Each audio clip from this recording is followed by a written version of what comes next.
Radiant Richie? team ban.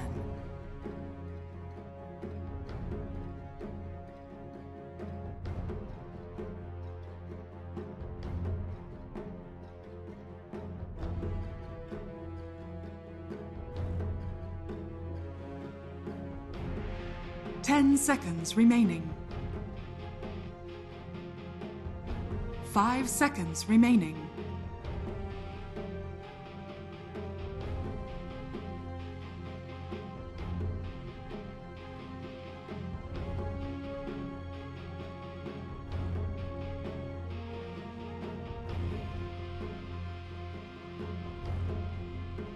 Virtus.pro's turn to ban.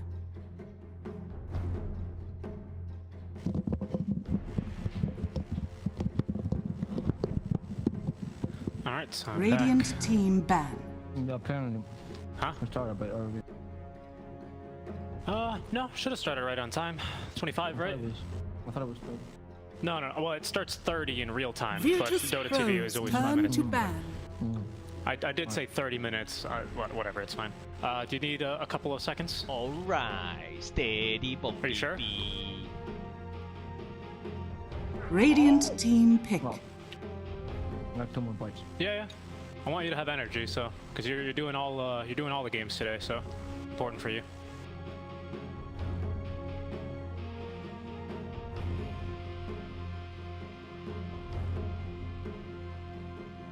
Virtus.pro's turn to pick. Alright, steady, Bobby. Yeah.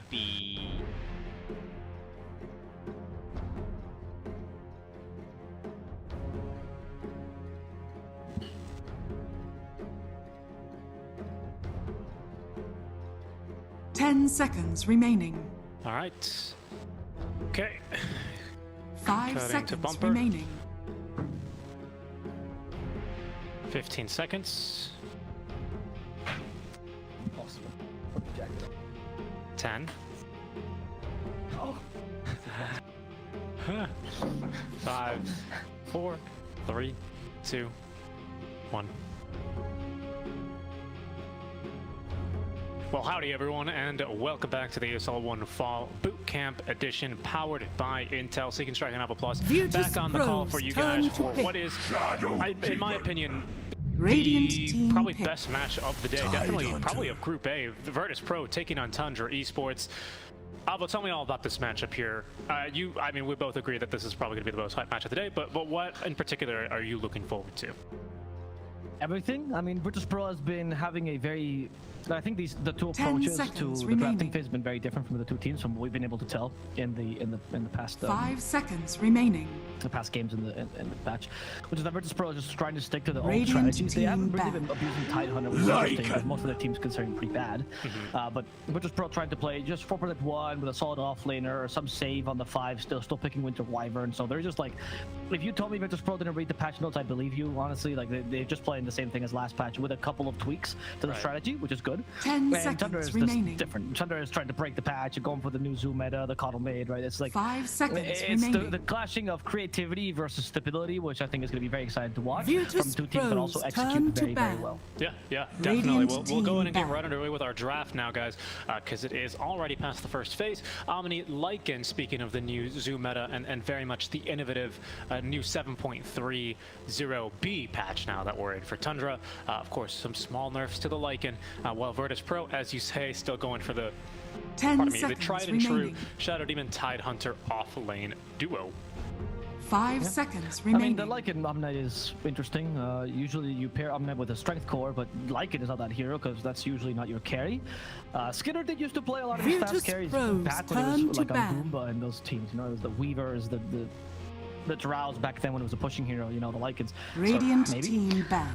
That's it. I'm assuming it's like an offlane. The nerfs to Lycan were not really that big a deal. Howl nerfs is whatever. We just don't kill heroes as quickly. It's fine. And the Helm of the Overlord for Lycan is less relevant. For a Beastmaster, maybe more so because you struggle at farming. But Lycan actually has great farming speed anyway. The nerf to Wolves 10 is kind seconds of relevant. remaining.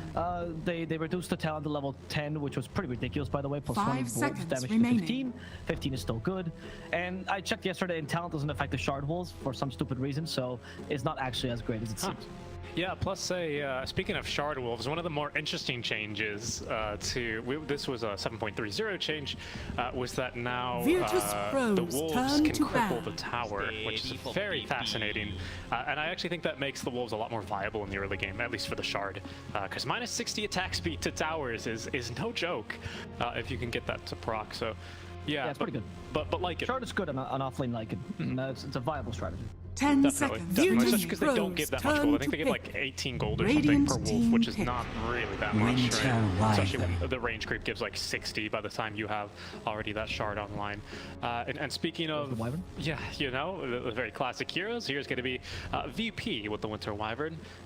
So it's not going to be the 9 mid Tundra, or the Tundra mid Wyvern here for 9, but instead it'll probably be the support Wyvern for Nightfall. Or sorry, Kingslayer. 5 seconds he absolutely kills it remaining. on this hero though.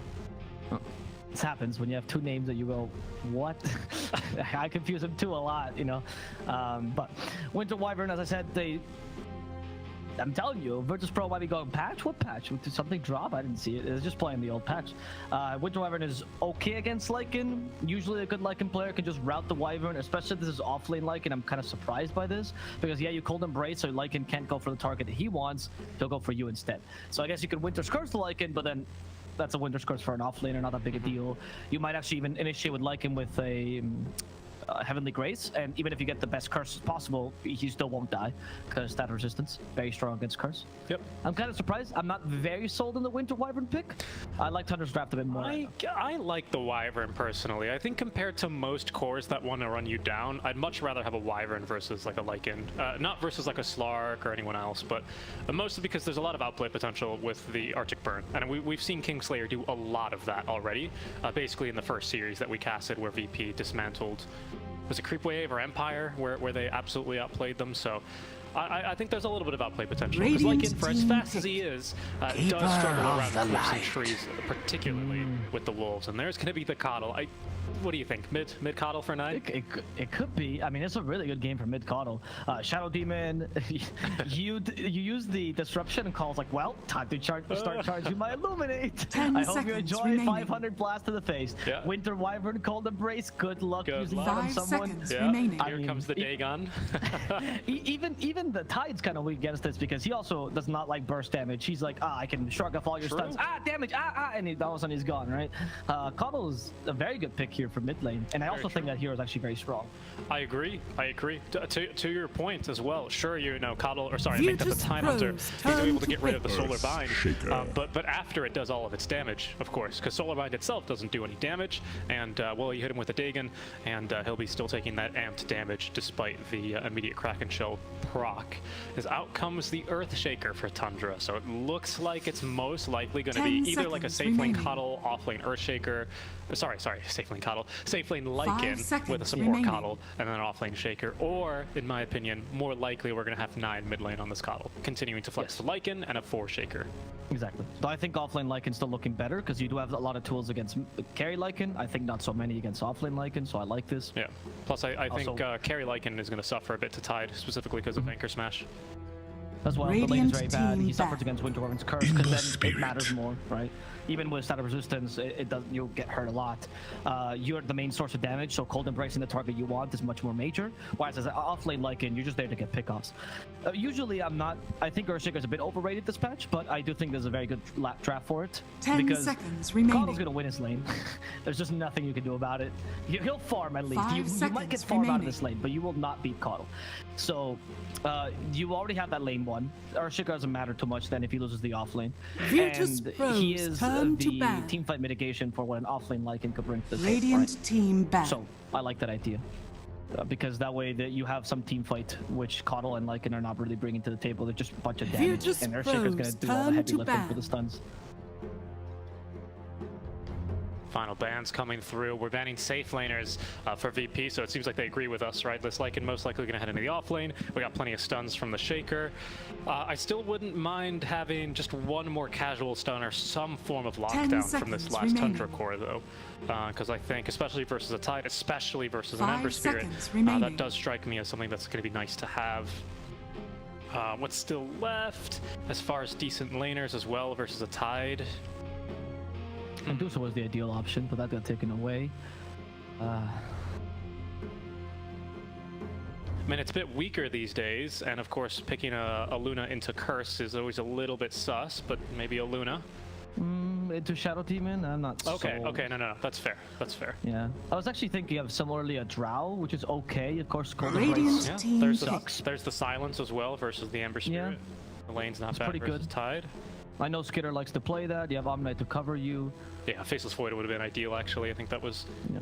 I don't know, but yeah, no, that seemed like a very strong pick as well. Wouldn't have minded something like, maybe not the safe lane mech. It's been banned, of course, but 10 just like seconds something with remaining. lockdown. That's kind of what I'm desiring here. 5 Gyro is seconds also pretty good remaining. here, actually, for Tundra. Oh, no, sorry, bad. First ban, okay. They respect that, that's good. Yeah, that's a good hero.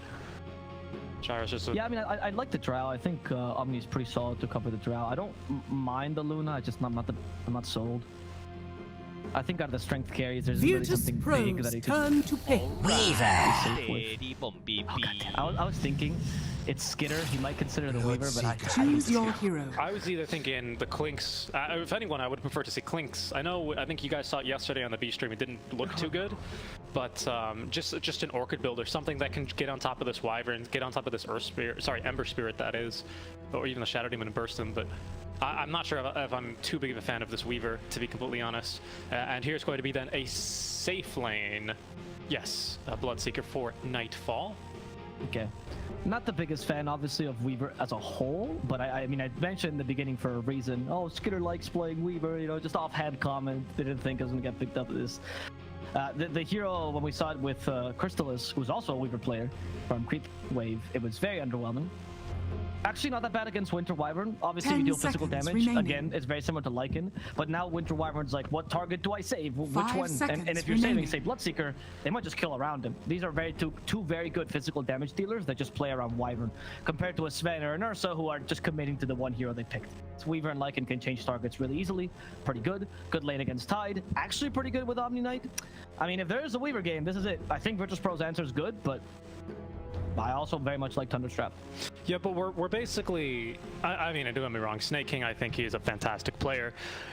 But what Tundra have essentially done here is, okay, Snake King, you know, you gotta lock down Ember Spirit, and he goes, okay, you gonna give me like a Silencer, or maybe like a Bane, or someone with a... No, how about Shaker? It's a tall ask. It's a tall ask, especially with a Shadow Demon in the mix, who may be around to either disrupt the Earthshaker or the Ember Spirit as necessary. So I think it's a pretty free game for this Ember Spirit. They even buffed, actually, the Flame Guard a little bit, especially the early levels, right? So that's going to do nice versus the Coddle. I'm just a little bit nervous for Tundra, because Weaver doesn't bring a whole lot versus the Ember Spirit, versus the Bloodseeker especially. I mean, I don't know. I want to go for Tundra. I really do, because of mid-Coddle, basically. But the GPK Ember Spirit's a big threat. So you're on the Virtus.pro draft? I'm on the Virtus.pro side, yes. Alright, I'm gonna go for Tundra then, because I feel like this is a draft of a run at you and never stop running at you. And they have, I mean, you usually don't get to see this, because you think, oh, Ember, or even actually heroes like Bloodseeker as well, you need to have catch. How do you stop them otherwise? Well, what if I just I'm more slippery, have more mobility, and can chase you to the ends of Earth? That's a thought. Never considered that as a counter, but I think that's what Tundra is going for. Yeah, and but... the best stun in the game, Richie, the best stun in the game is death. So if you manage to kill the Emperor, he will be stunned for quite a long time there. Who needs stuns when you can just kill him? But what's our setup? What's our setup? A Fissure from Fog? You see Ember, you go after him. Okay. You chase him, right? And then Ember either leaves forever, or you kill him. Okay. Counterpoint, Ember has a remnant that he puts a little bit up a hill. He puts it up there, and then he's just kind of... there's probably like a good French word for this, but you know how, he's just going to stand at the outskirts of the fight and toss in plenty of Syrian chains, toss in a couple. Like, I don't know how we get to him, especially because if you do jump this Ember like that, well, guess what? There's a disruption to save him, there's going to be a Blink Ravage, and then there's going to be a Winter's Curse ready for anyone else who's going to be trying to jump him as well. Like, that's... I don't know. It makes... I just don't think we burst Ember in one or even two stuns from the Shaker. To your point, to your counterpoint, the answer is you don't do that. You hopefully don't engage in those shenanigans. You just keep winning the game and you decide the tempo. And if you decide where to fight, it's harder for them to do this. I'm not telling you the strategy is infallible, by the way. I see where you're coming from. I think you're completely right.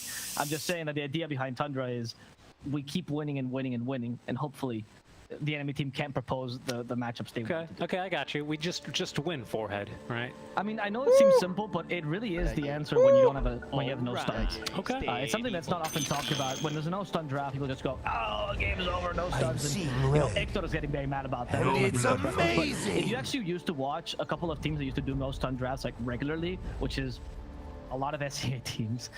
They love that in Infamous as well. They used to do a lot. A couple NA teams used to run this. And the strategy is just you never lose the game. You keep... no, like you're never in a moment where you're actually losing. You put so much tempo and so much pressure and you run at them that they don't have a moment to breathe. OG's done these kind of strats before. Yeah, no, you're right. You only need stuns if you're losing, Richie. So don't lose. It's just that simple, okay? I don't know how else to explain it to you. I mean, all right. Don't be bad. That's the problem. You're bad. I just think if there's a couple of heroes that are going to do well against this, it's Embers up here, especially because you're right. No, you're right. Coddle's a snowbally hero, right? You get so much damage early, so much pressure early game. Not many heroes can actually withstand that. But I think Ember is one of the better heroes to have in this matchup. I think that's why obviously we saw the Ember. I think it was 8th pick overall, or sorry, it was 4th pick for VP, last one of the second phase. So. And I will say to the caveat to the point I just made is that Virtus.pro can also decide not to cower in fear when you do this, and if they do that, they start winning as well. Like if they start going for pickoffs when you're hoping to just run at them and put them in a psychological scare situation, you will just win because you have better fights. You have better stuns, right? And it's all up to the Earthshaker and Snake Team who have to get the perfect Echo Slam to kill Ember every time. So it is not an easy draft to execute, but I've seen Tundra get away with worse. Okay, so it works. I mean, Tundra already with a good start here. They're going to find 3 bounties of 4. That's certainly going to have them feeling a little bit better. 9 on the mid lane. Coddle, lovely build. A triple null talisman into the BOTs. He's got queued up first. So he's going to be looking just to push all around the map. EPK, we'll see what this first skill point is. I assume it's going to be Flame Guard. Yep, there he goes. Against the Coddle, but it's going to help him farm the jungle. No. So the right build here is definitely the Flame Guard build, unless you feel like you have kill potential against Coddle, and the only reason why you go for this build is so you can actually farm against Coddle. There it goes! Which is going to be impossible, but you can get a bit close. Damage. So much damage on the early... Yeah, I mean, that's crap Illuminate. That's the worst level of Illuminate. Yeah. Wait till you get like level 2 or level 3. Level 3 is when it got the heavy buff. Level 3 and level 4 are the big buffs they got. Yep, especially for the time, because before heroes, basically any hero would go, oh, you're channeling Illuminate, that's cute. Have fun channeling that for 5 seconds, or 4.1 seconds. I'll walk over here. Did GPK dodge that? Can you dodge Illuminate with Sleight of Fist? If there's enough creeps. Alright, that was a little bit of counterplay as well, then. You can't with Phase Shift, for example, at least at level 1, but you can with the Sleight of Fist if you're good. And there's enough creeps. And of course, Coddle, he's not good at denying, so he's always going to have enough creeps. And there's the counterplay. I mean, I do like the Ember Spirit pick. I do think that Virtus.pro buff is very good as well. I especially love the Bloodseeker, no surprise. Yeah, so. No surprise there at all. That's 9. Still doing a decent job at actually finding these last hits. With the triple null talisman build, you do decent here. Right-click damage. Coddle, of course, not really too famous. Oh, did dodge that one. Okay, Flame Guard active. Hey, GPK having to consume the Fairy Fire to stay alive there. He's going to have the bottle, though, to fill him back up. Ooh, that was a bit spooky there for GPK. And in fact, he's not going to be able to go for the water rune here, or at least both water runes. 9's going to be able to beat him to the first. He's still CSing under tower. Yeah, he'll be fine. Okay. So let's talk about this wonderful Bloodseeker for a bit, because he was a great pick against both Weaver and Lycan. So once the Weaver got picked, that's why they immediately picked it. And Lycan, of course, the Rupture is actually not that strong, because Lycan is usually able to just tank it, honestly. He's quite a tanky hero. But in the lane, and especially when you get more levels of Rupture and Bloodseeker, they just chase after you, dominated. And Lycan usually relies on his shape, or on his Feral Impulse. He's like a poor man's DK in lane. He's good at tanking hits. He has really good damage. Bloodseeker has the exact same thing, but with better sustain and more kill potential. So It's just kind of a relatively easy lane. That's why they're cutting lanes right now on 3-3. Otherwise, Lycan will fight this head on. Yep, and I do actually kind of really, a small counterpoint there, I actually do really like the Shaker versus a Bloodseeker. Not a hero, you know, he depends just on his move speed alone, especially with Thirst, and Fissure can definitely be put him in a bit of a pickle there. Nice deny there by 33 on the Wolves, not allowing Kingslayer to really get anything out of this lane. Don't mind if I do. Our CS leader, unsurprisingly, is going to be 9 on this mid lane. Coddle, he's got the 3rd Null Talisman on the way. Collapsed when he went for the off lane. Coddle ended up going as well for Tranquil Boots, but for now, 9 has got these bots queued up. I think I like those a little bit better here for the mid lane tempo you're going to want to be bringing. You do go for the bots. The big lover of the bots, right? He was also the guy who was like, why didn't you spray the Orchid? No, bots. Bots first. Then you do other things, because then you farm a lot. It's what enables a lot of Nine's kind of supporty heroes to work. Because of course he plays a lot of heroes that have early tempo, and then the bots allow him to keep that tempo, either with lane pushing, or with getting kills, as DM's getting away. It's actually very clever because it also diversifies your strategies. Allows you to actually go and push lanes as opposed to just be forced to get kills. Allows you to take towers even though you don't have any tower pushing, just by being good at lane pushing. It's a clever strategy to pick on these kind of intelligence cores that peak early. Yep, I agree. It's I think bots, you know, like you say, Coddle very strong in the early game. So whatever you can do to maximize your impact in the early game, and bots definitely the item to do that. Is going to help you stay relevant or make as much space as possible. GPK just tanking that full illuminate. Doesn't really mind too much. Level 3 illuminate now, amped by 9% for 9. That's why he actually goes for triple null talisman, of course. That makes a lot of sense actually. Now that I realize.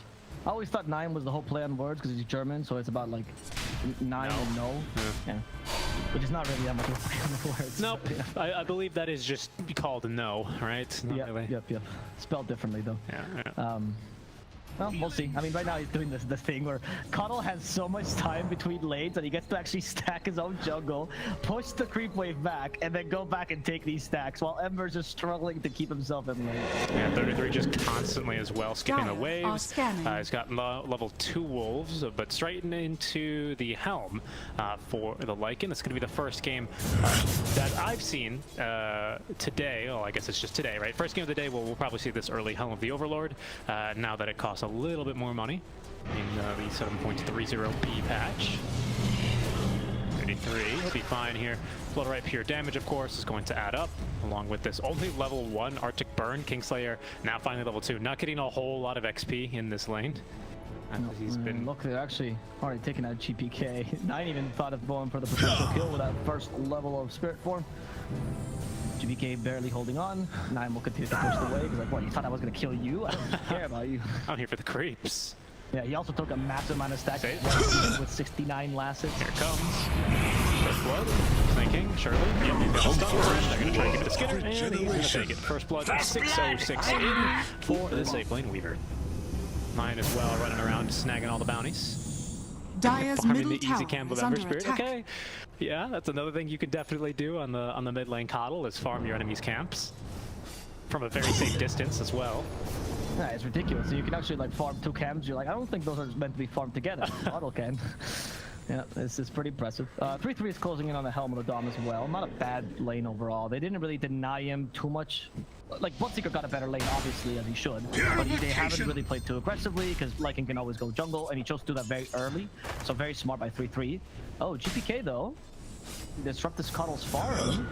This is the first time we've actually got to see this against mid-Coddle. Most people just give up and go, well, Coddle's gonna be farmed. Yeah, well, GPK trying to do something against them. He might want to give up soon enough, as he didn't get really anything out of that one. Instead, he finds himself being absolutely just kind of killed off there. Okay, almost killing GPK already. There's going to be a solar bind, but GPK will be A-okay. Skitter's also doing okay. He's going for the Falcon Blade, which got recent buffs. And I'm sure Skitter read that. I was like, yes, Weaver's back. I can play it again. And last time we saw the Weaver, which was on Crystallis, he didn't go for the Falcon Blade, so maybe this ups the tempo for Tundra. And this is what I was talking about, by the way. I know it seems really simple with Dire's don't middle lose tower strat, but is you have under to attack. itemize so you're always hitting power spikes. You're going for really quick, cheap, and efficient items. You're always able to fight. There's never a moment where the enemy team is going to be stronger than you, and that requires good itemization, good mobility, the proper heroes as well to Radiant's do so. top And tower that way is under you attack. can always control the tempo of the game, and Virtus.pro can't really utilize their superior team fight. Okay. That's the idea behind Tundra strat. Okay. I see that. I see that coming together. It's Here, easier to explain with examples. here goes 9. Yes, it's easier to explain at the end of the game when the Tundra victory appears, right? But we'll see. I mean, you'll see, because if you'll see exactly what I'm talking about. They know about this. It's like No a very basic sorceries Dota 101 avail. strat, and you talk to pros and they'll talk to you about this a lot. Thanks be to you. It's hard to explain because it really is just win, but you have to do things to make sure that you're always just winning, essentially. Thank you. Oh, they found stacks. Why would you stack with a Coddle Lane? That's insane. Knight is definitely going to take those. Well, I guess they were for the- they're for the Bloodseeker. Winter Wyvern. They do have a stun here. That's going to be Kingslayer going down. I know it's for the Bloodseeker, but it's very dangerous. Okay, they're going to recontest these stacks. So there's a rupture onto 33. Radiant's The middle Wolf tower runs. is under The attack. Wolf bleeds. Doesn't have enough mana here for a teleportation scroll now with Thirst. Yeah, he's not really going anywhere there. But back to the fountain. If you had TP, he would have been fine. So you can see that actually Lycan tanks the Rupture pretty decently at the early levels. Later, it becomes a problem, especially with that level 15 talent, which carry Bloodseekers I've seen go for the Rupture talent. Oh, hold on. 9 is still fighting here. Oh my goodness, the Illuminate. 9 Phone's gonna go down to the Stampede. 33 getting the kill there. And it looks like Tundra's gonna follow up here. Another one on to save with the Illuminate. That one goes to 9. Alrighty. That's BOT's finish for 9, who's running around with 515 move speed here currently. 9 is actually having so much impact. Usually we just see Coddles pushing down lanes and everything, but Dire's that's actually top getting killed tower as well. is It's under huge. attack. This is giving so much space to Skitter, who's also capable of farming the jungle, going for a Maelstrom to maximize his farm. But Weaver's one of those heroes that can get a farming item and still be probably the best item you can get early to fight. Radiant's So a bottom very tower unique is situation under to find attack. yourself in. And 3-3 I think just died because he realized he's not as strong as this creep. He's just gonna just creep to the job right now. Yeah, we'll let the Sins Are Conqueror do Snaking. the work for him. Okay, GPK, if he gets hit by it, illuminates a lot of damage. Nope. And that means that GPK is a bit more free to actually do stuff. 33 now, yeah. Denied. Pushing, or sorry, farming. Look, GPK, they didn't get baited because they illuminated for the quick one instead. His two supports for Radiant's mid bottom laner, tower asking is Knight under to help. attack. Has that blinding light to help him out. Dire's top GPK, tower now is the under sword blind attack. on him, kind of slow. I Blind join to death. Illuminates for the Winter omniscience. Wyvern though, which means The lesson GPK, was there's no burst damage against him, and they'll get the kill on Fata without really much bother. Yeah, we're going to take this bottom tower as well here. The Weaver, of course, not really able to Radiant's do much bottom versus tower DM is now that under he has a attack. level 3 Kraken Shell Dire as well as are this Hound scanning. creep. So he's going to back off. Nightfall very happy to be farming away from this damn Coddle. So he's going to be as Radiant's well be bottom farming in the tower enemy has safe fallen. lane. And Dire's well, middle the tower push is is coming under mid from attack. Tundra as they'll rotate Healing 5 heroes mid now. Yep. And Tide went for a helm himself. A build that we've actually seen P3 do a lot. Because it was actually on Brew that he started doing this, but it's been popularized in other heroes. And the idea behind this build is, I don't have enough tower push. I'm okay as a tank, I am good at the lane, but I don't have enough tower push. Help me get more tower push. Radiant's and then when bottom this tower new is under patch came attack. along, which made No, Helm no, no, one of the strongest items in the game, or Helm of the Overlord, Yeah. people were like, oh, I guess this build is meta now on everyone. So Yeah, it's a really good Vlad's Vlad's a good game Vlad user. as well. Yeah, for VP, right? For both for the Ember as well as for Bloodseeker. Both are going to really benefit from that lifesteal as well as the increased damage. This is very good because it's kind of just a way to make Lycan look really bad, because Lycan theoretically is picked up here because he has so much synergy with Helm, but you realize here that a lot of other heroes could just pick up Helm and also be incredibly strong regardless of the synergy they have or not with it, as long as they can use Radiant's Wax's fight. middle tower And that's is what we're under seeing attack. DM try to do. They put more pressure, which means Tundra is now... They're still For winning, the but not by a twins. lot, considering you have a Coddle. He's kind of like a Tinker or an Alchemist, so you really need more than 1k lead with him. And you also Interesting, have a really yeah. good core-to-core matchup. Yeah, that's true. I think the issue right now that Tundra have is that VP have got pretty good wave clear, and it's also pretty low commitment. DM, he's not going to really be Invisibility. able to stand mid and just tank these Illuminate blasts, especially since he's not going for the old classic Tidehunter build to put a refuse Defiance. school, Like he's given. going straight for the Vlads now, into the Helm of the Overlord. So he's going to struggle there. But Wyvern, with 2 points here, and Splinter Blast does decently at pushing creep waves from a safe distance. Blood Right is going to be Dire's more than top enough to tower finish them is off. under A attack. save, I think he's going to be Dire's calling here, but they see structures VP are rotating on fortified. over, so they will think better of it. Raptor will back up and just continue farming. Dire's But middle VP tower holding on is to all under of their attack. towers right now is going to do well for this kind of, you know, to stop this just win kind of strategy, isn't it? Because then they're going to be able to get a lot more items, more stats on Nightfall, and I think eventually they might be able to, they will be able to actually outscale this Coddle, well, the Hunter lineup as a whole. This is very smart. Look at their whole itemization skill builds signify this. Bloodseeker maxing Thirst over Blood Rage because he's not looking to passively farm but rather fight. The Ember not going for the Flame Goggle I talked about, but rather the Sleight of Fist because he needs to be able to take early engagements and pickoffs, taking advantage of this.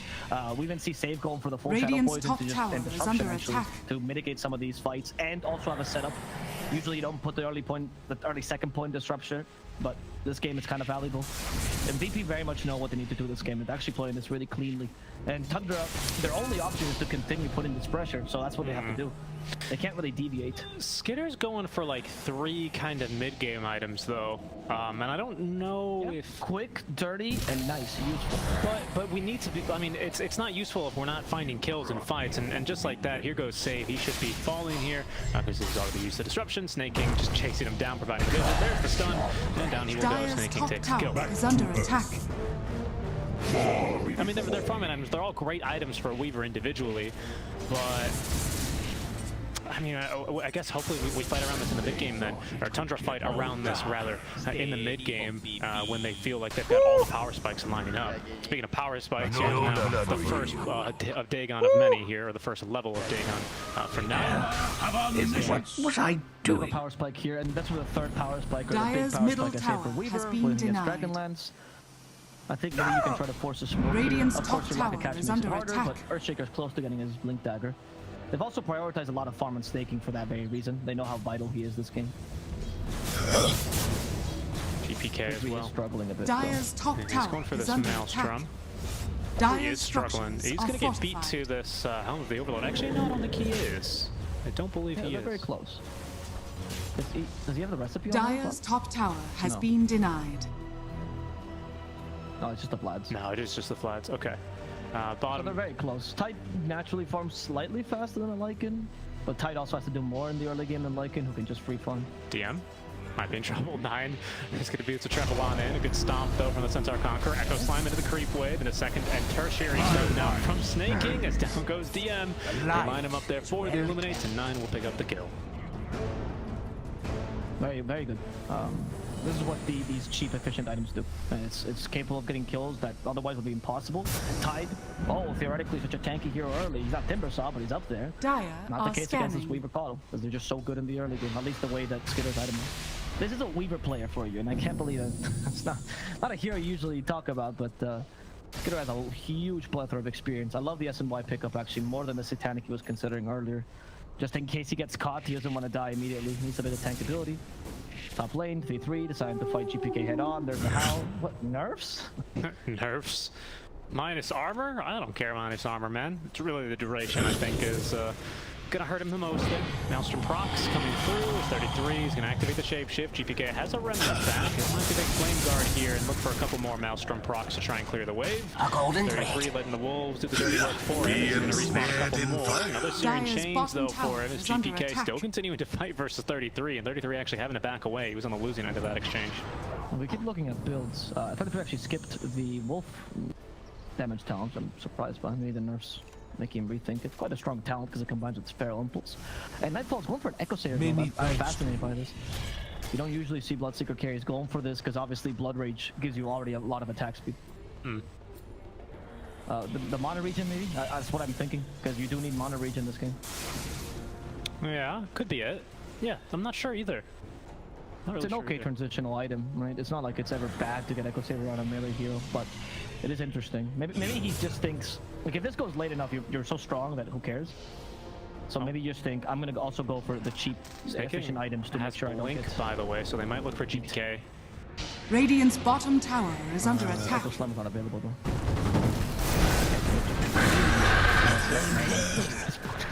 Okay.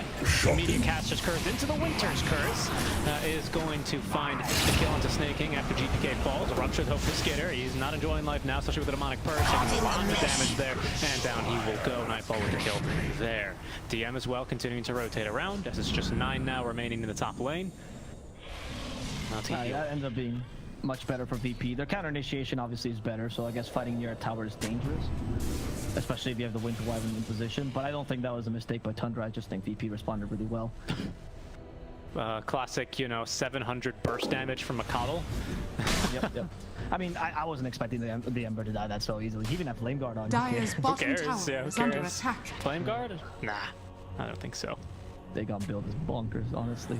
Dire's structures But that's are their strategy, fortified. just burst you down, right? That was a very Dire's long stun bottom Ember. tower is under He attack. couldn't do anything for a while there. I guess it is long enough. I don't know. I thought for sure. I guess I give too much credit to Flame Guard. Radiant's Even middle putting tower Flame is Guard under on top of attack. infused raindrops and Dire's neither bottom we're going to be tower good is enough to under let him live there. The range is Dire's important there as bottom well. tower You can actually has fissure fallen. from the trees, so that even though the stun takes a while to hit, the snaking plays as well. And in fact, they want another kill here on save. There's the helmet of the Overlord finished. Oh my goodness. I mean, that is a support. You're gonna be Dagon to death for sure. Okay. Even Blinding Light the Bloodseeker for good measure. Well. Yep, that's mid lane coddle for you. Yep. I mean, he'll fall off eventually though, and Bloodseeker's very good at catching him. That might also be the reason why Echo Saber, because if you slow him down once, Oh, DM. Oh my goodness, they're gonna die for this one. Okay, careful though, because there's a TP coming from Kingslayer, and a secondary TP now from Nightfall as Fata, willing to tank a Winter's Curse there, especially with the Heavenly Grace on himself, but it's just gonna be a couple TPs in exchange for, well, basically nothing, but also not much commitment from Tundra either. I mean, I guess just the shapeshift, but just a casual little dig on to DM. Dire's bottom tower is under attack. Some save by disruption. Purification. No sorceries available. Dire's turret has been killed. There, or Flame Guard tanked it for him. Dire's bottom I tower think Flame is Guard under tanked it for attack. him. There's a rupture though. Onto Coddle, 9, gonna try TP away. He's off. Not with the Guardian Angel. Fata also has a TP himself, but he decided to just stay here. Oh, there's the TP. Disruption's available. That one moment where he decided to run off was what gave Disruption enough time to come off cooldown. Yeah, snaking goes in. Radiant's Unfortunately, this middle time tower is around, under Ember Spirit's a attack. little bit more prepared for it. Essence Ring Radiant as well, structures really are helping him fortified. out quite a bit. Yeah, max Dire's Flame Guard, bottom tower 780 is magic under damage attack. absorbed, and that is going to be more than enough to tank through and Illuminates. Regeneration. Fully charged, so that's not bad as well, by the way, finding a Nether Shawl for some more spell damage. So what, he's up to 17% if it stacks additively. Yeah, it does. It is legitimately Dire's the best bottom item for tower Coddle has bar spell fallen. person when you Yep. play in mid. There's honestly no other item you'd rather have in it. 525 damage? No. How about 614? How about a Finger of Death on an 11-second cooldown that is also reduced by 6 seconds with Chakra Magic? Yep. Even for the Chakra Magic cooldown now, which of course, so good. And let's not forget that it's also improved by Solar Bind. Yeah, true. Yeah, you've got your own built-in Veil of Discord. They're going for save top lane because he dares to Shadow Poison a wave. Snake King's gonna hit him with the stun. Now they're playing forward. Ant's gonna hurt. Nope, just kidding. Nine's gonna secure the kill Now there. you see the light. So well, I think VP is doing a good job of adapting to what they need to do. Tundra is just going to put a lot of pressure on them. And Tundra is really just sacrificing so much time to kill whatever they see. They're literally giving no chance for VP to recover or to dead lane or to do any Dire's sort top of tower plays. They're trying to is be as under aggressive as attack. possible, even at the cost of their own farm sometimes. And they're actually farming really well. They're playing really well from GPK. Yeah, they Dire's can't top contest this now tower without is under BKB. attack. There's just no way. He's gonna get in here, maybe trying to snipe it. They didn't howl the road. Oh my goodness, Nightfall. Almost dead already. It's not really the vision of the work around it. They get the kill as well. The Ravage is through. There's gonna be 2 dead. They find 9 as well in the river. And Tundra now scattered to the wind. As they're also gonna lose Fanta on the back lines, only in exchange for the Wyvern. And that's where Radiant's the middle tower weakest, is under when they're attack. trying to fight objectives, when they're not being able to run at you, when they don't have space to maneuver, you have much less team playing in the game, only really Echo Slot. Radiant's middle tower So has Roshan's fallen. always a really scary endeavor. I was very surprised Three didn't howl for that Roshan. Radiant's middle just to take a tower bit is faster, under or they tried attack. to go for another counter kill there before they got it. Maybe they felt a bit too confident, they wanted to keep putting the pressure, and VP responded accordingly and just turned this around and moved off. Yeah, that was very fast. No, That no, one no. turned around on its head rather quickly there for Tundra.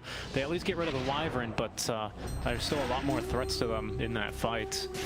Like, for example, Tidehunter with a great Ravage there out from DM.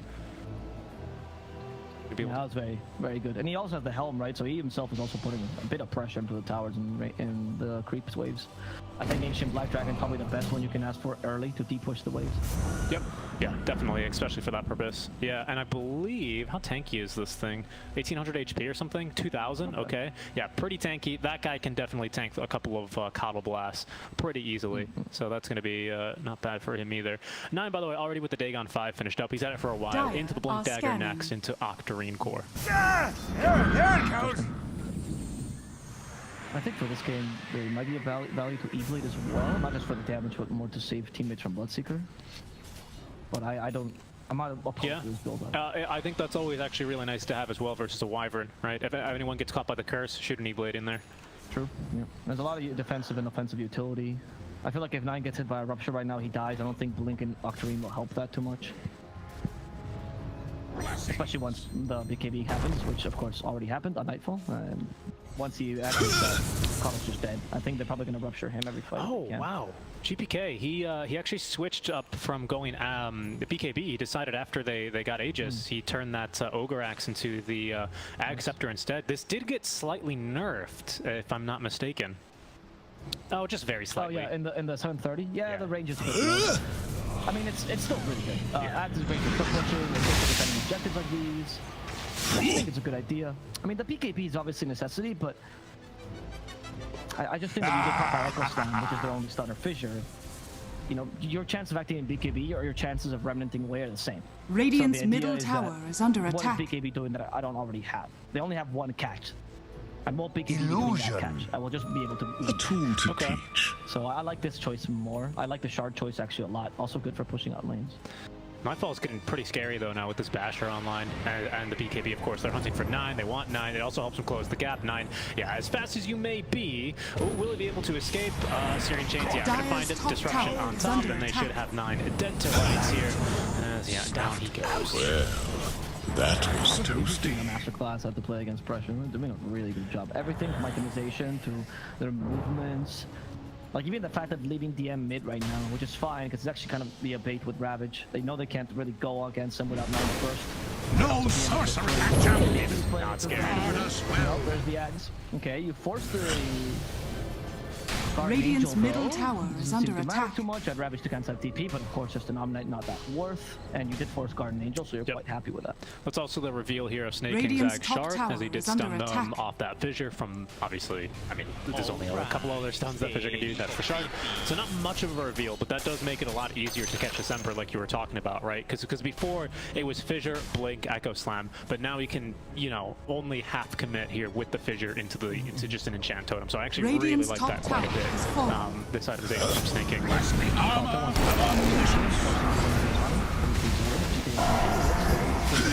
middle tower is under attack.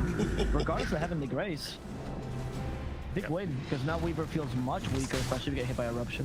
Yeah, and we still have 40 seconds left on this Aegis, so Tundra, they're just going to be farming elsewhere on the map. Radiant Looks like we're going are to send scanning. Wolves potentially from 33 with his own Ancient Black Dragon to cut a wave. No, actually, he's going to be doing Radiant's split middle pushing tower himself is under down bottom. attack. Drums as well activated Dire's with bottom a tower wagon is here. under This attack. tower's going to be taking a lot of damage. VP, they're just, yeah, there comes Radiant's the top yeah, tower someone needed is to deal under with attack. this. This is just way too much. It's actually GPK. I assume, yeah, he's got a remnant back. We'll But turn this this was a tide full to our HP tower advantage. before this kind of push, so that's Dire's value bottom from tower 33. is under attack. Yeah, for sure. Unless he gets caught. Well, we got his dragon. 200 extra gold for GPK. Not a joke, but it's the best option you have now. If you lose tempo, if you stop winning, which is the biggest, it's the biggest loss in Dota. It's the biggest Stop loss, winning. yeah. What you have to do is just split push, and because you don't have too much pick-off potential, so you can hope for those with an Echo Slam. That's an idea. Alternatively, split push. And what split pushing does is ideally separate the enemy, so that it either gives you more mistakes happening because they're not as Dire coordinated, not are as together. scanning. It's easier for them to make mistakes. Or alternatively, it gives you the option to open for pickoffs or even force skirmishes with numbers advantage. And that's what Tundra needs to start doing. A golden thread.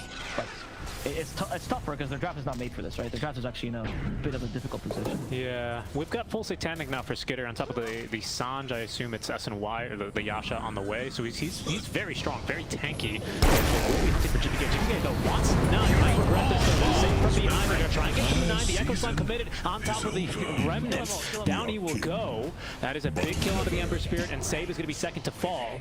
Doesn't seem like VP were quite ready for that 1v5 engagement they ended up going into. Tundra split pushed a bit, they force some retreat. Radiant's top tower is under attack. Ravage on top of it, Ravage on damage, one also hit Skitter. Skitter might just die, yes, he does, the Nightfall, too much damage. As they also rupture the Lycan, has no shapeshift, he's gonna try to run away. With Rupture, it's a bit difficult, but if a simple TP just gets him out, that's gonna be easy. Nightfall, not wanting to commit there. Demon's still going forward. He thinks he's stronger, he sees the opportunity, gets in front of Dagon. He's immediately dispelled though because he deals so much damage, and Fanta will be capable of making out of here alive. No back from Nightfall. What's the team let's go. Particularly against the Lycan, a bit of a wasted Rupture there, but okay fight overall as they kill Weaver. Or good fight overall. Yeah, it's a 2-for-1 trade, but that was going to be a tier 3 tower down, if not at least range barracks, if they didn't, you know, commit the curse into the Ravage there. So that was a nice, a bit of a nice save that came through. They actually almost killed Skitter as well. And speaking of killing, they're going for Snake King next. It's tough, they don't have enough damage. Oh, maybe with him they do. It's more like a storm than an Ember right now. They dig on him with that Solar Blind. Doesn't want to go forward. It's a bit too dangerous. Instead, maybe 9? 9? DM is playing. I mean, besides playing well, he's playing crazy. He's just initiating. He looks at the Dagon, he sees it being used, but he goes, "I am God now. Nobody can kill me." What will Weaver do? Kraken Shell laughs at you. Yeah, Kraken Shell does laugh at him. Yeah. Even still, this Weaver, I think he was attacking because he did get Satanic off. Obviously, he was silenced because of the Blood Right, but I think he Satanicked and then tried to attack Tidehunter. The key word there being tried, because I think he had a plate mail, of course, and Kraken Shell at the time, so he wasn't really lifestealing for all that much damage, especially because, of course, thanks to the Anchor Smash on top. So yeah, not a whole lot of sustain that Skitter was able to get there against the Tidehunter, especially. We'll take a quick look at both of those little skirmishes because we've got a bit of time now. While everyone just continues to farm. Next Roche is 90 seconds away from respawning. That should be our next point of contention with all the ultis up. But yeah, big kill into GPK. So yeah, especially with that BKB, he is very killable. Especially if he gets caught by really just one stun, he will fall. Yeah, that's what they have to try to avoid, right? That's obviously their objective every time. Try to Echo Slam GPK, win with a numbers advantage there. Coddle does fall off, but doesn't mean he's useless now. He does still deal a huge amount of damage.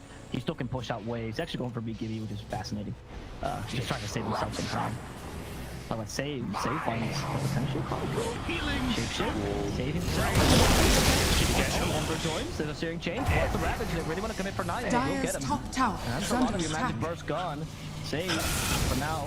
He's encased in ice as Nightfall tries to deal with the creeps, which are actually beating him 3-3. Next time, the Winter Curse, in trouble himself. Oh, it's not going to be for 3-3 for one of his creeps. Misclick there, but 3-3 still getting bashed. Sharing Chains on top of that. Is he fast enough? No, he is not. Fire faster wolves traditionally, as they do burst down the poor Tidehunter. Dire's top tower is under attack. Nightfall. No Rupture available, so he just has to run away. He knows he can't fight this. Kingslayer might just be a victim, but they're maybe going for the tougher kills. Kingslayer actually getting away with a nice TP, and Skitter fighting nothing here. Okay. Catch up. 2 for 2 then. Off laner support for a mid laner in an off lane. So a better trade there for VP, but they might just have to buy back themselves. And in fact, Abo, we used all the ultimates, and Roche is about to respawn. There he is. Roche number 2. Tundra already gonna do. Yeah, Snake King. Oh, there he goes. He's pinging it. They're not checking it yet. Found it. I mean, they have no Ravage, so this is perfect actually. This is, if there's ever a free Roshan, this is it. Dire are scanning. They just... I think maybe last Roshan though gave him a bit of doubt in their mind, right? Because they almost lost the match off that last Roshan. But guys, you got to go in there and scout it. Okay, VP know about it now, so send the illusion in. Fanta should they see it on Tundra? Did Snake? No, they didn't go in. They didn't check it. Okay, but no, yeah, and I mean, okay. But they must know. They must know because it was a 90-second Roche, so they must know it's in the window. That's something that pro teams time, but I mean, I don't know. Maybe they just don't do Dire's Roche that top tower fast. is under They attack. do. They have Howl and Swarm. They do. And a It's just DD that- rune. He's the last Roche. Double The last damage! Roche. That psychological like spike there. If Ravage is up, they can't take it. Winter Scar's already up, so they have just better team fight on VP in these close settings. 40 seconds till Ravage is up. VP, they know about Roche. Now Tundra with that Swarm, they know about it too. I honestly think Tundra might have done the right thing actually by not going in, because if they don't take it as quickly as they think, or just like 1 second later, the Winter's Curse comes in and completely destroys them. Bloodright as well. It's not just the Ravage that to be afraid of. Yeah. Plus fighting around that enclosed area now that GPK, I mean, he's had this Enchanted Quiver for a while. It's a little bit less damage now per burst than Skitter. Great. He has Glimmer Cape, but no time to jump the Skitter. That is so much damage. Also, Swarm with a Shark. Now seasoned to fight the Glimmer Cape. No sorceries avail. Alright, we've got buyback though for the Wyvern. Ravage up here in 1 second, so it's ready to go. They're on a GPK though, there's gonna be a stun for him. Oh, not enough magic damage though, as he did have the Flame Guard up 33. Activating the ultimate, thinking about going in, but will think better of it here. All ones They will now just break. back up. Skitter though, still looking for the engagement. Okay, I mean, they forced the buyback, so small win for Tundra. Still can't take Roche, though. They're around the area because they know they want to, but they just can't risk it. No, Now they it's can't. definitely not viable. Now with Ravage is not even a question. Yeah, it's pretty scary. There's BKB for 9 though, freshly delivered 9-second BKB. So he's going to be a little bit more survivable in these team fights. But of course, this Demonic Purge is still an issue for him. A Rupture is still going to be a problem for him. So they have and Curse. So they have ways of still getting through him, but he can fear the Ember a little bit less now. Nightfall, he is scaling really nicely here. He's going to go straight Dire's into top tower is Abyssal under Blade attack. now, as he's got the Basher online for a while. Mantis Style as well for the Dispel. That's going to deal with the BKB pickup on the Coddle.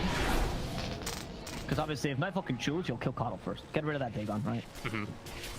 Yeah, like the casual 1000 burst damage that he has. Also, if you lose BKB, like if you use your 6-second BKB and Coddle's still alive, welcome to the parade of blinding light. Yeah. Honestly, it's gonna be like that one song, you know, all of the lights, you know, and Nightfall is trying to hit something. I thought you were gonna. I thought it was like Welcome to the Black Parade, you know. Well, except I guess it's Coddle, so not really.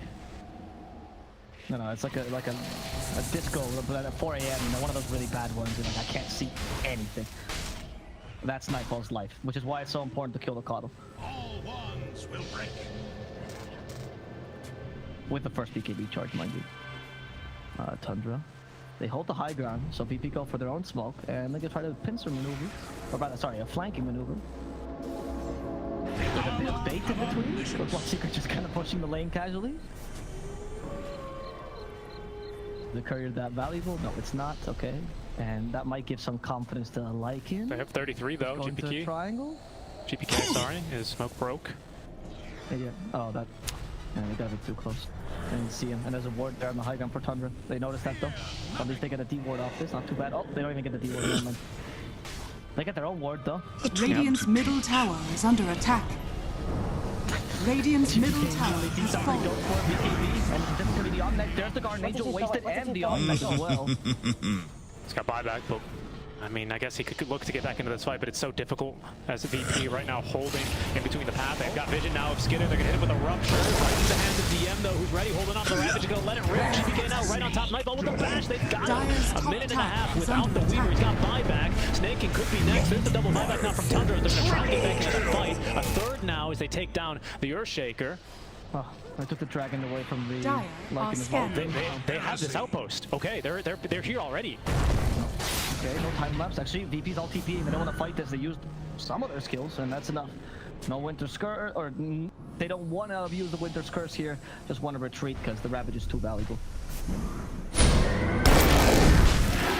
Good thinking that a creep dodge. That was major. I don't know if you saw the DM with the helmet of the Overlord. He took the lightning creep in, so they lost vision, so they couldn't chase into the trees. Oh, I didn't. That was major. Yeah, yeah. Dire's Well done, bottom DM. tower is under attack. Going it again. The DM was supposed to go for the Earthshaker. It's a bit dangerous for GPK, but they actually just forced damage on front. The H2 thinking about Skitter. And now you have a second life. Regeneration. So actually also third life for the time lapse. GPK though, going for the easier kill. It's gonna be 3-3. Together with Snaking, that's your team fight pretty much gone. Who cares if Weaver has 2 lives? Yeah, that's a dieback as well for Snaking here. As 9 already going just to split push waves down the bottom, hoping to at least maybe try and get this tower here with this last little push. This time around, though, at least Tundra successful in managing to take the Roshan. So that's a big win for them.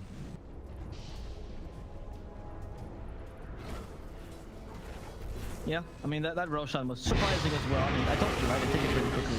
I understand the respect for the Roshan, but I also thought that why not? And they also did it in between when Ravage was gone. I think they could have pulled that off, what, 10 minutes earlier when they had that opportunity? But I get where they're coming from. It's just that with these kind of lineups, you kind of have to just juice out the game as much as you can. Really get the last drop of efficiency. Radiant's top Fear tower is not is good under for these kind attack. of games for Tundra. No blood for you. VP, though, still looking on the offensive as they are Radiant's pushing top. top tower That'll be the has fallen. almost the last outer tower Radiant's gone. middle tower They've is under kind attack. of relinquished control over bottom for now, as they've got mid and top lane both pushing into the tier 3 tower. Just looking for anyone else that they can find. Skitter is still on the opposite side of the map. Will TP on home. Dire's Now bottom has tower almost is enough under money for the attack. BKB. Do you think that's going to be a big item here for Weaver? Is that going to make a huge difference for him? Yeah, I think. I mean, they have some control through BKB, but it will stop the Ravage. Dire's bottom tower is under attack. That's slow. That's BKB himself. Might just need to Be ensnared in fire. he was just waiting for the momentum. And a true carry, full efficiency. Skitter. Trouble. He's been rooted. A rupture. No, that's the Winter Curse steps. Did they have enough damage for him though? Dire's turret He's has been struggling to keep killed. himself alive from behind though. 3-3 comes in, hoping to kill off Kingslayer. Real cold and brave to delay this as much as possible. Kingslayer will still fall. Now the blood right, not hitting anyone with this. The blade though. Spotting Skitter. That's gonna be his first life. No time lapse. No time lapse, no satanic combo. I think they've got him. Yep, there we go. Too much damage. Skitter can't 120 seconds that. No buyback either, so this might be at least Dire's one lane of racks for structures VP. are fortified. It is, yeah, for sure. They've stolen a gem as well. Radiant's middle These are tower 3 heroes is under without attack. buybacks. They bought back earlier when VP were able to get a decent fight just outside of the Roche pit. Radiant Fantastic structures Ravage. are I'm fortified. a little bit surprised that Skitter decided that Nightfall was the right kind of target to be Dire's jumping bottom like that. tower is Because the under rest of attack. Tundra, I think, were not on the same Dire's page. They bottom were tower pretty has far fallen. away. They were like by the tier 2 Radiant's tower. middle He was tower standing is over where under the tier 1 attack. used to stand. If there's 9, Radiant's gets the middle kill on the tower save. has He fallen. himself could be in some trouble though. BKB duration now halved. And Radiant's they will not be middle able to barracks are dive, under attack. sorry, the fountain for him. Dire's Snake Gang top looking to try and tower punish is under GPK attack. though. There's a secondary stun to follow through. They have an echo slam, but now GPK with the BKB active just gonna kill 9. 9 does have buyback, as it's gonna be Nightfall who's gonna TP back top lane and finds the kill onto 33. Radiant's middle barracks VP still has continuing to fallen. push with all 3 of their cores Radiant's middle alive. They barracks want at are least under this mid lane of attack. barracks. Well, so they're gonna try to do. I mean, it was pretty good defense by Tundra, honestly. Forcing Bloodseeker back as well. Probably the best they can muster here, but the lane of racks will fall regardless. Oh, Lightner. Radiant's middle barracks are under Radiant's middle barracks has fallen. There go the barracks. Haste turn for Nightfall is real nice, so we can get back in this fight. We've got now the 2 sleight of fist charges for Ember Radiant's Spirit. top tower is under attack. Yeah, with the shard, he still pushes decently though. Just with the damage alone. Go and you take tower top as well. Nightfall. A fully fledged Bloodseeker. This guy. Radiant's How much top better tower late game here, the has most people fallen. give him credit for. Radiant's top barracks are under attack. Definitely better than Radiant's top barracks has Yeah, fallen. definitely better than Radiant's Weaver. top barracks Weaver. has Good fallen. against Weaver, so it's like a double win for Bloodseeker. Pretty big win. This is the thing, right? Because we were talking about this before. You were going, oh, you know, the strategy here is to just win. And I think against VP, from what they've shown us so far, and in particular, there was their series versus Team Spirit when they actually bested. Granted, it was an offlane coddle, but they still bested a core coddle. That was what I was kind of doubting. That's why I wasn't really sure if Tundra were going to be able to make it work. Tundra, though, as you've said, they've pulled off crazier stunts. But VP is still holding strong, and now with 2 lanes of barracks in their favor, might be in just a bit too much of a commanding position here to let this one go. There's a reason why that strat doesn't not work against top tier teams where they can just draft stunts instead. You're more limited in your options, and you kind of have to outplay the enemy team, which is not always easy. I think VP played this game really well. Maybe one mistake I think I saw the whole game. In general, this is everything they've done is the correct way to deal with these high pressure strats, which seems easy because, oh, you just need to win for a bit, right? You just need to make sure they don't snowball. but it's actually incredibly difficult against heroes like Coddle, who pretty much don't interact with you. VP play this so well. By the way, there's double Ravage available for Radiant's the Tide bottom Hunter. That's tower going to be a is under surprise for attack. Tundra. They have not scouted that one quite yet. Ooh, Weaver's Courier on the way to the Secret Trap. What was he going to be looking to buy there, though? I will say, by the way, to that point, that even though that's true, Tundra did make 1 or 2 very crucial mistakes, and these kind of drafts, like, they can't happen. I think it's still fine as a pro player. I think Radiant's they're still really good, bottom but tower is under in these kind attack. of drafts, if you make Double a mistake, damage. Ooh, they're chasing Skitter. They want him. Okay, know where he is. Oh, there's going to be the Tinker Ward. There's the BKB. They're trying to force out the TP. Oh, in the middle of the cold embrace, curse him. No. Nice. That was well done, actually. Let's get her, mind. Yep. Yeah, Kingslayer, that's not going to work on him next time. He's got enough money here for the Ghost Scepter. Wants to save for buyback. Witch Bane, is that going to be a good item here this game?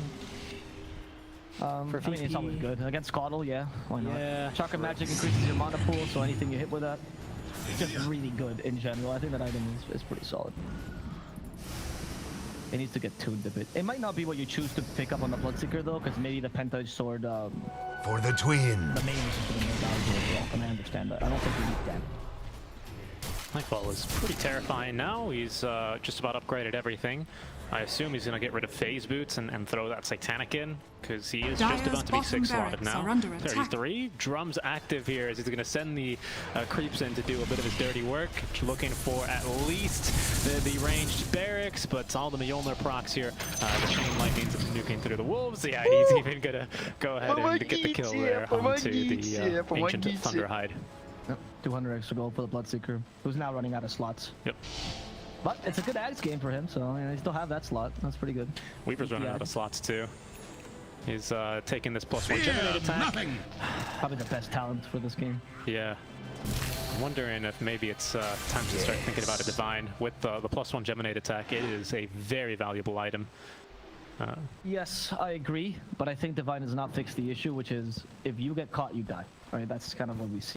But what does he buy then to fix that? Honestly, you sell the Falcon Blade for an Aeon Disc, and then you go for Divine. I think the Aeon Disc is a necessity here. Because it's actually kind of hard to kill you, right? All wands will break. Lands. I don't consider these slots. What is this? These are not items for the raid. They're barely 2k gold each.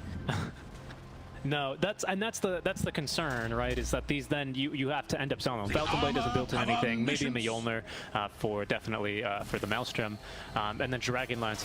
Are we really gonna get the Hurricane Pike for Skitter? Like that's the problem for when you do try and play this tempo-based game. When you play the let's just keep winning game, and then you find yourself all of a sudden Dyer's down 2 middle lanes tower barracks, is under attack. looking down from a 14k net worth deficit. Like these items just are not what you're looking for here for Skitter. We'll see here what he's going to be able to build them into, though, or what he's going to replace them with. I mean, no, you're totally right, by the way, but it's just the way that you have to play. Yeah, of course. It's the right strategy it's the right build for the strategy they played. Unfortunately, VP just played around it a little bit too better, a little bit too well. Sorry, for Tundra. Too better. Okay, let's turn into the BKB. We still might die regardless. Skitter fighting head on. There's a time lapse. They're gonna break him again. Shadow Perch. He's out of Shikuchis. They hit him with a Ravage. No more BKB. They actually caught the upper lane. But they don't capture his skill. They just put one lane instead. Now for DOTA. 3 kills for VP. Actually 4 because they kill him like twice. Good enough for him. Kill saving as well. Just went deep trying to delay his push. That's another dieback for them. Your place. Not looking very good for Tundra. They catch the wolf. GPK searing chains. They're burning him up. Okay, they hit him with the E-Blade, but GPK will tank this Skitter. Once again, he's to Shikuchi himself to safety. They like the Lycan, but they just don't want to push that hard. VP is going to concentrate on the objectives instead. Or just leaving. That's fine too. They're gonna leave. Yeah, they're gonna leave. They're doing maybe a little bit like SG, who's playing over on the main channel versus Beast Coast right now. But they know that Roshan is going to be up soon enough. It was a pretty long Rosh timer here. Okay, yeah, they're just gonna leave Kingslayer in the pit. This is normally what they do to him anyway. And luckily, he's only gonna have to wait here for another 5 seconds before the big guy comes home. Third Roshan. So Aegis Cheese and either that Refresher Shard or the Axe Blessing. We'll see what they get. It is the Refresher Shard. Speaking of Refresher, I think I saw one better for Ember. So much better. Did he just buy one? He did. He's got Refresher Orb. Okay. We'll turn this tide to our advantage. Radiant are One use scanning. refresh. That'll be interesting. Probably OP, to be honest. Roshan has fallen to the dark. Just DM takes the cheese. Oh, refresher shard. That's awesome. I love that. That's a great item for me. That is a fantastic item, especially now that we've whittled through a lot of the buybacks here from Tundra. Only one remaining is going to be for 9. 33 has one as well, but he's 1,600 gold shy, and I don't really think Dire Avo that he's going to be able to find the money for that one by the time the VP starts pushing. I think it's now time, by the way. I love the arcane blink choice by the type. I think it's awesome. Get a faster ravage. Try BKBing against that.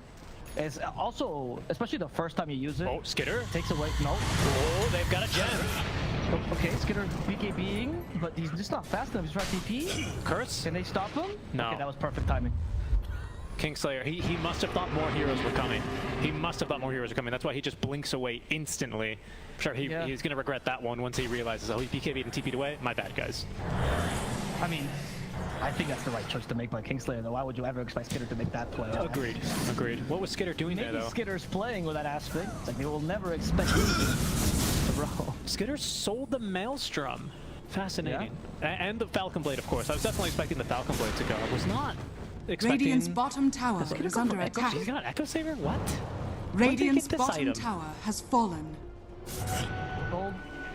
He sold Dragonlance, Falcon Blade, the Maelstrom. and Mel. He sold all 3, and then he's like, yeah, actually, I want a different mid-game item. I want the Echo Saber.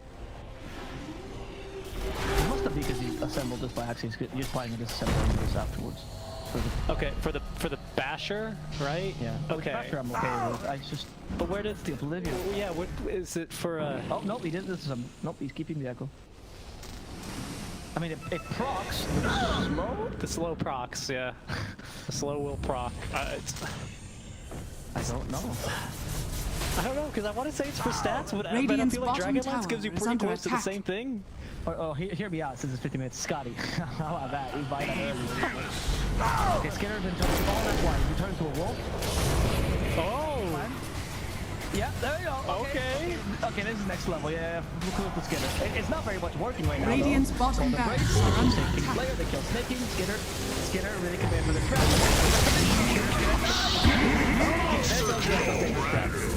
Kudos for the creativity. Yeah, GG. I like, okay. Radiant's bottom barracks are under attack. I agree. I like the idea of it. I really like the idea. Lots of respect there for Skinner. I wouldn't have thought about that. I was very confused. That was a Hail Mary play. Sure. Yeah, sure, dude. All right.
Battery 10%.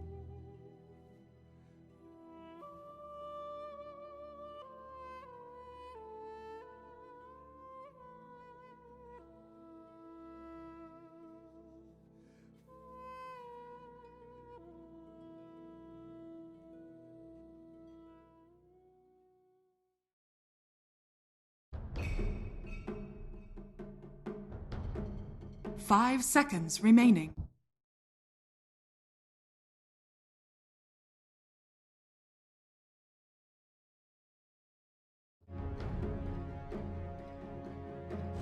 Fuck, man, what is it? What's the best way of saying that?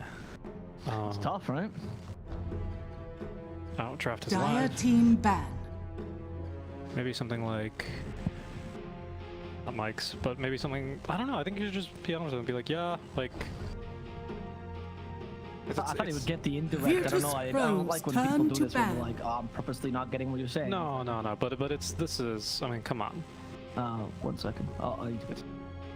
Okay, go for it. Hurry back, please.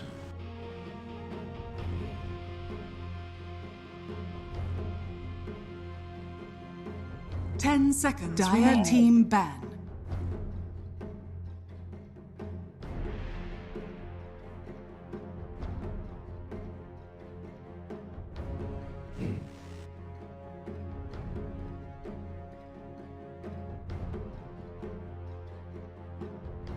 Ten seconds remaining.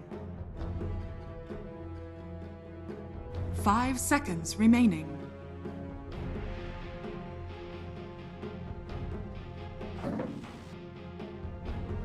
Alright, done. Alright. I don't know, I feel like if you're just like, hey, this is like normally something that I would charge with, like I didn't mind doing it before, just as a quick thing, but if this is gonna be something like, you know, for this is gonna be a regular thing, like I think we need to talk about like a rate or something like that.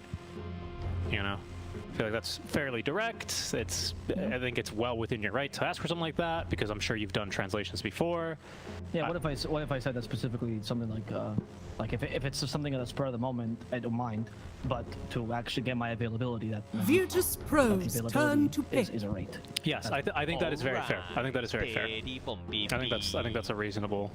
And I think he goes, yeah, that's fair, right? If yeah, gotta be compensated for that. All right, faded music, bumper. 15 seconds, coming to cameras. 10 seconds remaining. And then we have to do the Dire team cards. Camera run up battery.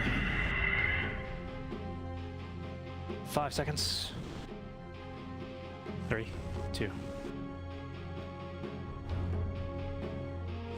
Welcome back, everyone, to the ESL 1 Fall Boot Camp Edition, powered by Intel. We are in the group stage, day number 3. Pardon me, as VP, not Tundra, we're able to take game number 1 after playing a slower, more patient game. Seeking Drake and Double Plus on the call. If you guys know anything about the B stream, it is a tradition in the B stream, especially when Richie's hosting it, to put the score line on. What are you talking? I haven't done that since like probably lower division season 2. Probably is the last time I did that. The reality is, you guys think Richie just messed up on the numbers, which to think, I mean, there's only 2. How often could you possibly get it wrong? But the reality is, he is a true Dota fan. He wants to find out who the true Dota fans are. The true Dota fans, they've watched the game. They know the scoreline. They don't need a silly little number to tell them. So Richie's just always there, keeping you on your toes. So those of you that actually know the scoreline get to appear more knowledgeable. What a good guy he is. Exactly. I'm really just testing all of you, just making sure that you're paying attention. Just that's what we're here who would for. Possibly mess up between left and right, day in, day out. First of all, it's not like I do that all day and night, but we'll see here. We'll see as we are getting underway with our second draft of the series. I honestly think it's still going to be a 1-1 though. We've got a couple of opening picks percolating on in, but I do want to talk to you about this first. I do think it's going to be a 1-1. I think Tundra are coming into this event with quite a fire. Not to say that they need to prove themselves or they feel the need to prove themselves, but obviously finishing 2-3 after getting 1 game away from qualifying to TI, they still very much have that kind of passion and that fire to be winning some Dota. Yeah, I mean, I would agree. I don't think VP is necessarily a better team than Tundra. I think it depends a lot on drafts. I think both these teams depend on drafts. Last time I went for Tundra because I thought, oh, this is their draft. I believe in them. But honestly, VP played Virtus.pro's so well. turn to bat. Void incarnate. Wow, maybe VP's a step above. I think just judging by last game, VP is a bit of a step above Tundra. But it's also true that Tundra had to execute perfectly for last game, and VP just had to execute well enough. Okay. So I think the onus was on Tundra. We'll see how this game turns out. We shall indeed, 10 as let's get seconds underway with remaining. our second draft here of our second series. VP 5 up seconds 1-0 over remaining. Tundra. We've already got the Phoenix Void Spirit out, so GPK Void Spirit, always lovely to see. While Tundra going back into the Dire Coddle team here. back. What do you think? Is this kind of like a bait Coddle pick? Now are they going to run it as a support, or do you think Nine is thinking about running that Coddle mid again? I think it's always to a degree a bait, right? Even with Winter Wyvern, they sometimes run out Fata occasionally rather than 9, right? If they saw the opportunity, because it was just a really good 5 as well. 10 I think that's what 9 seconds gives you remaining. as well. You can bait these picks out. If it is a mid Coddle, though, I don't know about the 5 Void Spirit. I mean, the lane seconds should be much remaining. worse. That said, GPK is great on the Void Spirit, and I would be surprised if he couldn't catch Coddle 15 times. So Coddle is very old. He's one of the essences of Dota, but Void Spirit is quite literally the creator, and he's the essence of nothingness and void and everything. So I think he trumps him in that sense. True. Yep. We'll see how it I goes. do like the start for Virtus.pro though, because Phoenix plus Void Spirit, ways to catch a Coddle and nullify him if he tries to play Virtus.pro's mid. turn to ban. And you have no egg hitters. You're already proposing more in the draft. Usually the great thing about Coddle is that you're like, oh, well, what do I do? What do I draft against them? But now it's Tundra has to figure out what did he draft against the Phoenix particularly. Yeah, I'm trying to think of a couple of popular egg hitters here. Tundra actually going pretty deep into their reserve time 10 in this seconds banning remaining. phase, looking to try and get rid of some more Nightfall heroes. Let's look at rid of the 5 Faceless seconds Void remaining. first. Looks like VP, at least with the Coddle pick, just trying to secure this mid lane a bit better here for the Void Spirit. Void can lane versus a Bat Rider, but it's very much like a 70-30 lane. Void has things he could do to mitigate not dying, but usually Bat comes out of that lane with a kill and something like a 20 CS advantage, so not an ideal lane for VP by any means. As VP next banning out the Bloodseeker, so perhaps now Slark on the mines. At least that's what I would always think 10 of here. seconds Whether or remaining. not Tundra are going to want to ban Turn him. to Yep, ban. there it goes. Okay. Just a tit for tat ban exchange. Trying to think as well. Sven, no, well, Sven without an Omni Knight is still decent though. It's still 10 decent for seconds most remaining. guides. Not so great for Virtus.pro, because Keeper and Tide 5 seconds remaining. both pretty good against Sven. Blinding Light, you know, actually the Solar Bind pretty annoying because you don't want to BKB for that spell, but what other spells does Sven have? Tide will reduce your damage greatly. I'm not the big fan of Sven, but for Tundra it could be pretty good. I wonder what they're Because thinking. Coddle Sven is good. Because the Gyro as well has been banned out. Yep. PL, perhaps for VP here. I think you just banned DOTA, honestly, from VP.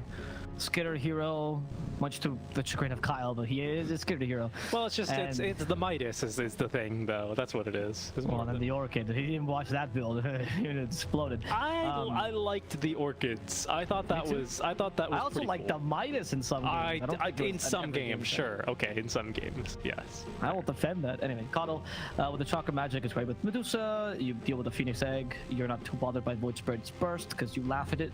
So I think Medusa is very solid. Yeah, I would ban the DOTA. I'd ban it.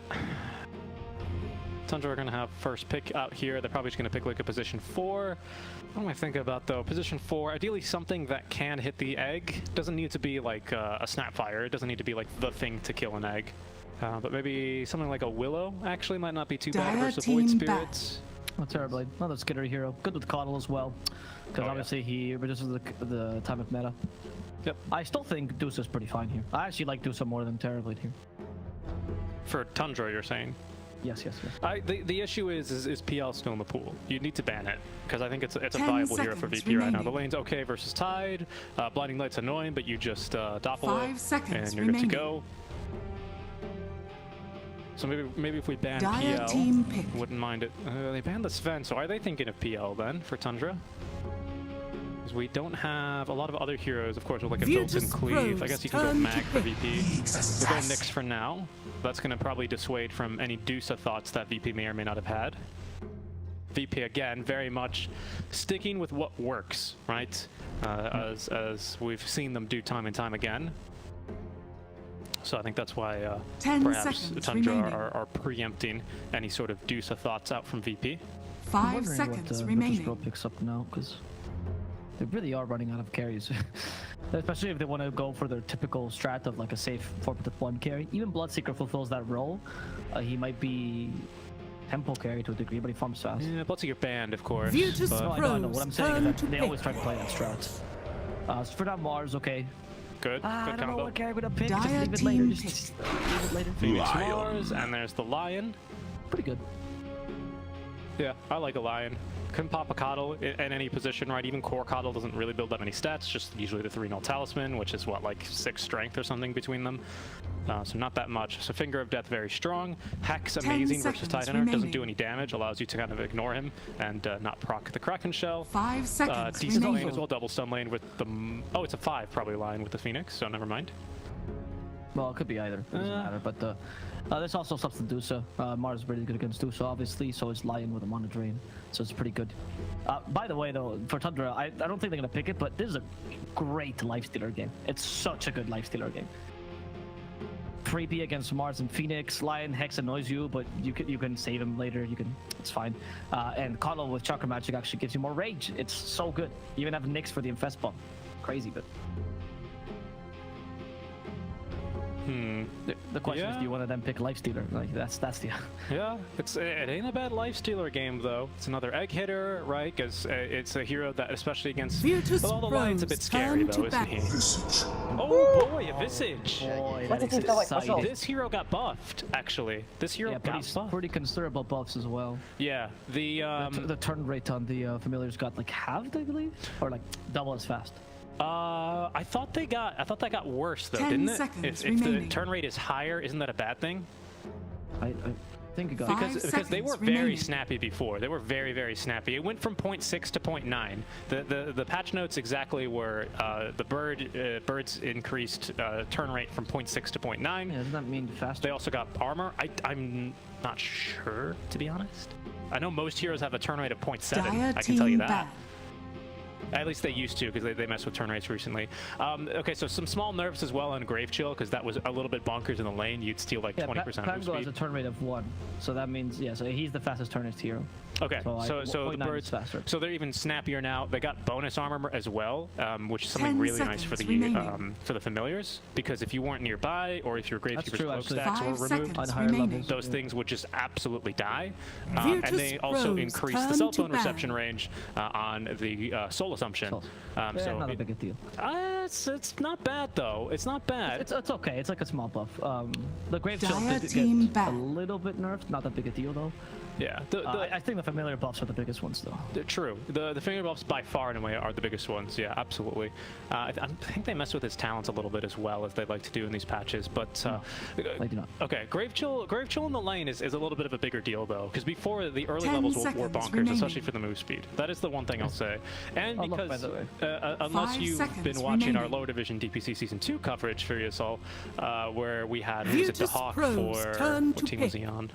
Prosty Esley. Thank you. Yeah. He was playing a lot of Visage carry. He was, and the new Ags, what is it called? Silence the Grave or whatever, very strong. But in particular, this hero now, they like doubled his projectile speed, so he's a lot more viable of a laner before even he gets the 10 familiars online. seconds That was a change remaining. in 7.29, but again, not too many Visage games, so I'm really excited to see it here 5 for Tundra. seconds I'm just saying remaining. 9 or Skitter plays, but I know they both played. Or Skitter used to. I think 9 does. I'm not sure about that one. I love, by the way, VP, exactly what I was telling you. Lifestealer DOTA, the 2 heroes that Yep. seemed strongest for Tundra. Now you're both running out of carries. What is VP thinking about? Genuinely Dire sure. team Ursa's kind of good here, to be honest. Templar Okay. Assassin. Yeah, that's pretty good. Actually, really good against familiars. No, this is very good. Wait, who's going? Oh, right, the TA safe, right? Should be. Yes. Yeah. Yeah, TA safe. This is very good. It's very good against Visage familiars, obviously, because pure damage when you spill. So, who cares about the extra armor? 10 seconds Even if the spill remaining. did get reduced, it's still solid. Yeah, but it's not 5 the seconds stacks remaining. of the Gravekeeper's cloak. I think it's still good because we can get through a Visage's stacks with Phoenix and Mars and Void Spirit actually super easily, and then you have the TA to just slice right through him because Visage otherwise very low HP hero, does depend a lot on those stacks. So yeah, I like the pick quite a bit. The pick, Tundra. Praise You King. may So now it is gonna be select 9 your Visage heroes. Yeah. been a long time since he get around that hero, so I'm not surprised. Okay. Oh, 3. Oh, right. What? The classic 3-3 Visage. No, that's true. So then tied 5. What? I wasn't expecting this. Oh, 3-3. You did used to abuse this hero a lot. I remember on NIP days, but it's been forever since I've watched him. He is the king of micro for a reason. That is very interesting. I don't know if VP were expecting this, because actually Visage is pretty good against TA, and obviously once he gets 6. Yep, very good against TA. Especially with the move speed slow, he can still bonk and stun with the, what's it called? The stuns on the familiars. I think they've got some stupid name for that. But yeah, it ain't bad whatsoever here. See, what else did they change? Yeah, the turn rates. Oh, and the cooldown as well is pretty big. 20-second less cooldown at max levels on the familiars is still pretty big. Woo! Yeah, I am a very... Like, I like Tundra's draft overall. I like the outside the box pick of the Visage. I am not a fan of this Wraithing. I think it's just okay with Keeper. But I feel like Wraithing got such heavy nerfs last patch. Reincarnation being 60 seconds at max level in the late game, mind you, is so big, such a big deal. It is. Yeah, no, it really is. Because 40 seconds, usually you'd have to play a little bit less YOLO, or I guess YOLTS, as I like to say. You only live twice, because you could, late game, some fights could very well last longer than 40 seconds, especially if they jumped on you immediately, and then your team counter initiates with something like a Ravage. So that could be it. It's by the way, it's a 4 Tidehunter, so Snake King will probably jungle a bit, I'd imagine here. I just want to compare this to another ultimate that got very similar treatment, Ancient Apparitions, Ice Blast, right? And where is that hero now? Dead. Not picked at all in this tournament. I mean, obviously he's picked once or twice, but he's really not that strong, right? And that Ice Blast treatment was part of the reason. So it's similar with Wraith King. Obviously less of a nerf because you're a carry, but you still depend on that ultimate to fight. Very true. Very true. Yeah, 1 minute now at level 1 for Ice Blast compared to 40 seconds at every level. Definitely a bit of a pain point for him. I'm gonna back Tundra on this one though. You make fair points, but honestly, I Visage too much.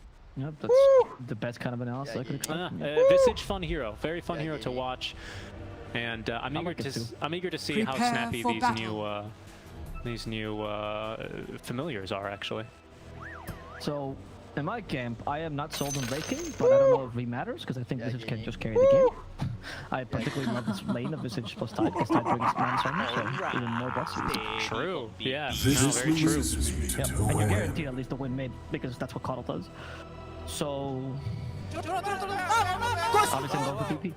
Okay. It is, by the way. No. I mean, I saw VP play better last game, to be honest. I think they can elongate this game as well. By the way, finish my points. I was just joking. No, I know, but VP are dodging this matchup. It's GPK mid lane on the TA. Is it? Yeah. How do you know? Well, because he's mid lane right now, and it's GPK. So Nightfall's also mid lane. 30 seconds to anymore. battle. He's going top. I mean, I think I guess you're right. I think you want to throw because your point was Coddle's going to win the mid lane because he's Coddle, but not if it's not against TA. Yeah. No, you're right. This is the right choice. Anyway, to the point I was making is that they have some really solid tempo players, which they've kind of outplayed Tundra last game. I wouldn't be surprised if that happened again. They have better team fight as well. And you have 2 carries that are very explosive, or 2 cores that are very explosive compared to a Wraith King that's going to take forever to get online. The battle so it's all begins. the Visage. I like Visage. I don't think he's that strong yet. I am going for VP. Die hell with you. I'm slightly now more aversive of back in Tundra because of this GPK mid lane TA. Very smart. I think, yeah, it's very smart. This is definitely something that is going to make Coddle's life a little bit more difficult, whereas last game GPK kind of had to avoid this matchup after Coddle had level 3 specifically Illuminate like you called. GPK is going to be able to stand his own a lot better here in this lane. Oh, hell you can also farm jungle at the same time as not. Obviously, I got nerfed a bit with the sideblade spill, but it's fine. You can still farm jungle. Ember could somewhat, but not great. Yeah, especially because he didn't go full flame guard, right? Because he didn't see the points. More points into the Sleight of Fist, which I don't think was a bad thing by any means. But TA with her build, I mean, with any build really, because there's kind of only one build on TA unless you take your safe lane and melt level 1. It's going to make for some very, very fast farming in the side camps. 33 is actually going for Soul Assumption level 1 here. Lots of minus armor for Kingslayer, who already starts with just 1. Yeah. What's the... the usual build, I guess. On Visage, maybe we always used to see the Grave Chill first. Yep, it was always Grave Chill into a couple null talismans, and then it depends on what you wanted. Sometimes Orchid bots. I think Soul Assumption is better for the offense because you want to play aggressively. Who cares if you're attacking the Void Spirit? He has the shield anyway. I think in this one, it's really good because both of these heroes are relatively low armor. 3 base armor, well, I don't know base, but right now 3 armor level 2 for the Void Spirit and only the 1 for the Phoenix. So just the 1 value point in Gush here is going to put him down to 0. A couple of right clicks, a Soul Assumption to go through the Resonant Pulse physical block. Yeah, it's really good. No, Soul Assumption is not. I know. All right, that's to go through. Yeah, no, that's what I mean. That's why I think Soul Assumption is value. I don't think Grave Chill is that great at level 1 here, or even getting a point onto level 4. So I could have seen it though. Double slow level 1 versus Kingslayer who went Fire Spirits. Maybe should have been a kill too. But I think this is the safer option, and now we have Grave Chill anyway. okay, yeah, it's a good lane. I mean, yeah, I guess if you're keeping a distance, who cares? Great for this cloak. It's a good lane for them. I think that Tundra has decent lanes, but I really like the solution of GPK mid. We did talk about this, right? The first game, or did we talk about it? We did. Outside of this? It might have been outside the stream. I think didn't we see a Coddle in our first series as a support though, or something like that, and then we brought it up and. Oh yeah, here's a couple of other things you can do against Coddle to mitigate it. And TA mid was one of the ideas I had, so we'll see how it works out in practice. It's the most normal one. I think the best 2 heroes to deal with Coddle mid, one actually Orthodox, just TA, and the unorthodox to me would be the Timber mid and bring him back. He tanks it nicely, and then he just destroys Coddle afterwards because you can just run at him, right? And you rarely get killed with the Illuminate. I'd like to see some team try that out. Falta gonna stack with that stun. No, he's not. Just a second late, unfortunately, or about a half a second late, not even. Bottom. Snaking, we'll be fine. 7 stick charges. This is a very spam-heavy lane, so sticks, yeah, full wand even for Nightfall in this lane is going to make it a little bit difficult for Tundra to find any kills down here, despite how explosive they may be. Basically, they just spam their spells all day long, and that is going to give a lot of regen. There's 3-3, by the way, going to go for the exact same build he's gone for every game, which is the Helm of the Overlord. Because I guess with True, yeah, Visage used to be one of the... used to be his build. It really did, yeah, no, it did. Good point. I'm so used to seeing Dahak, you know, first item, what is it? He would go Orchid usually, right? Yeah, but I think it's off a very lane... different position. Exactly, yeah, you're going to want to go for that item. Because that's why I suggested 9 or Skitter play, you know, because I think I was stuck with the Dahak play. What's the team like? What's the team like? What's wrong? But in this one, it does kind of make sense with Helm of the Overlord. He died, but they do snaking rather. And 3-3, not going to fight this because he has no mana. Can't really do the Soul Assumption to effectively hit. Level 2 Soul Radiant's Assumption, middle though, tower is is a under lot more attack. damage. This Spug is really good with levels. So it's pretty valuable here. Because the damage is the same, but you get more charges. So it's just really strong. Hex top lane here. They're looking for a kill on the Skitter. He's going to use the Fairy Fire, as well as the stick charges. And Fada's going to be here with an additional stun to keep him safe. I don't think there's any regen here right now, though. So Skitter is going to be forced away from the wave for a while. But luckily, with the wave pushing, he should have no problems finding CS underneath his tower. He's a Raid King after all.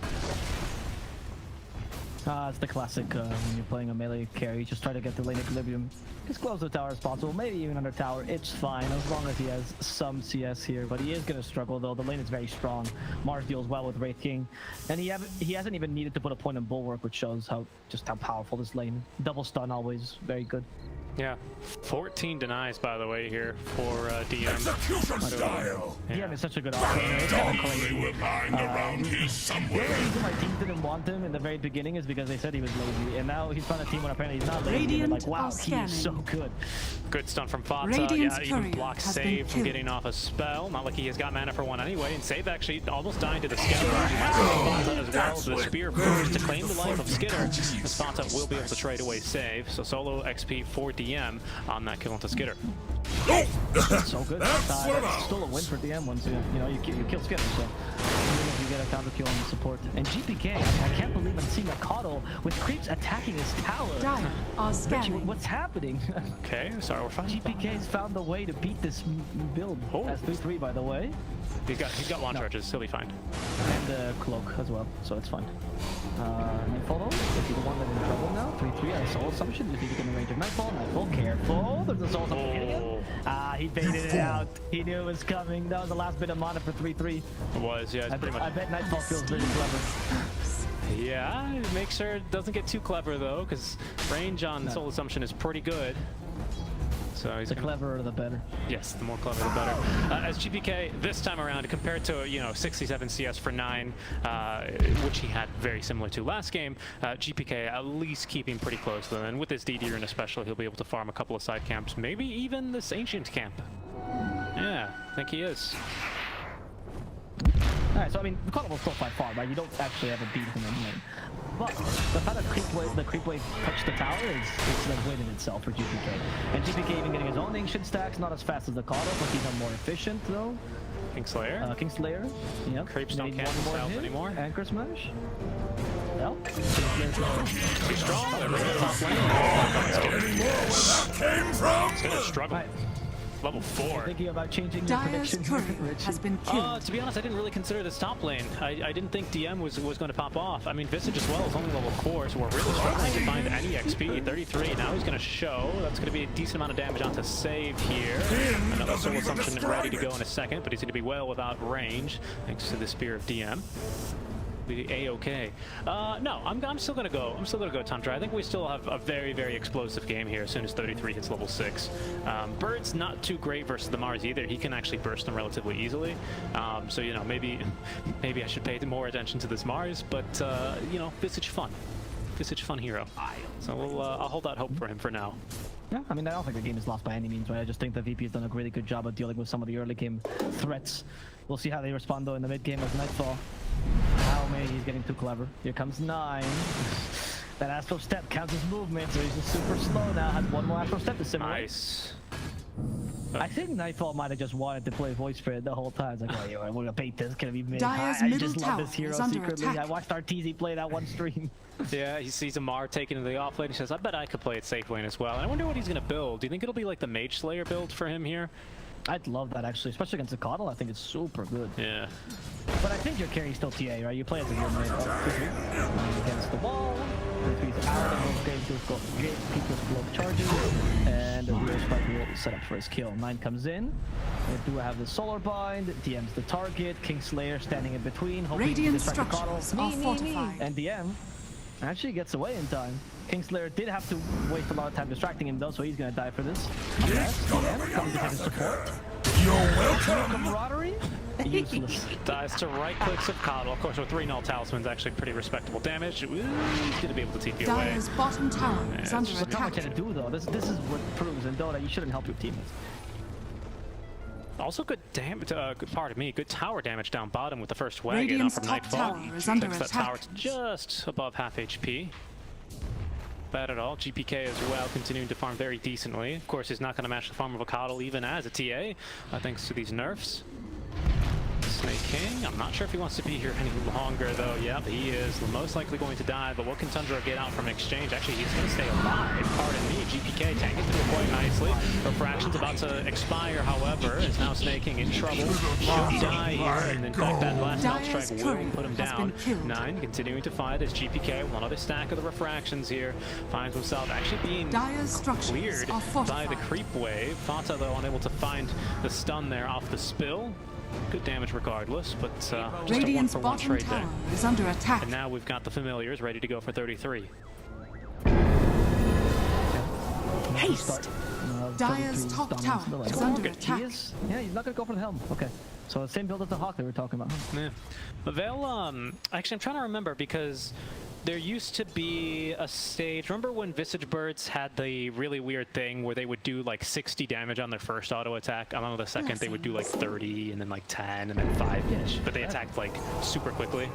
Now they just do... They did for a long time. Yeah. Well, they haven't done that for a while, it's been a... Oh, that's true.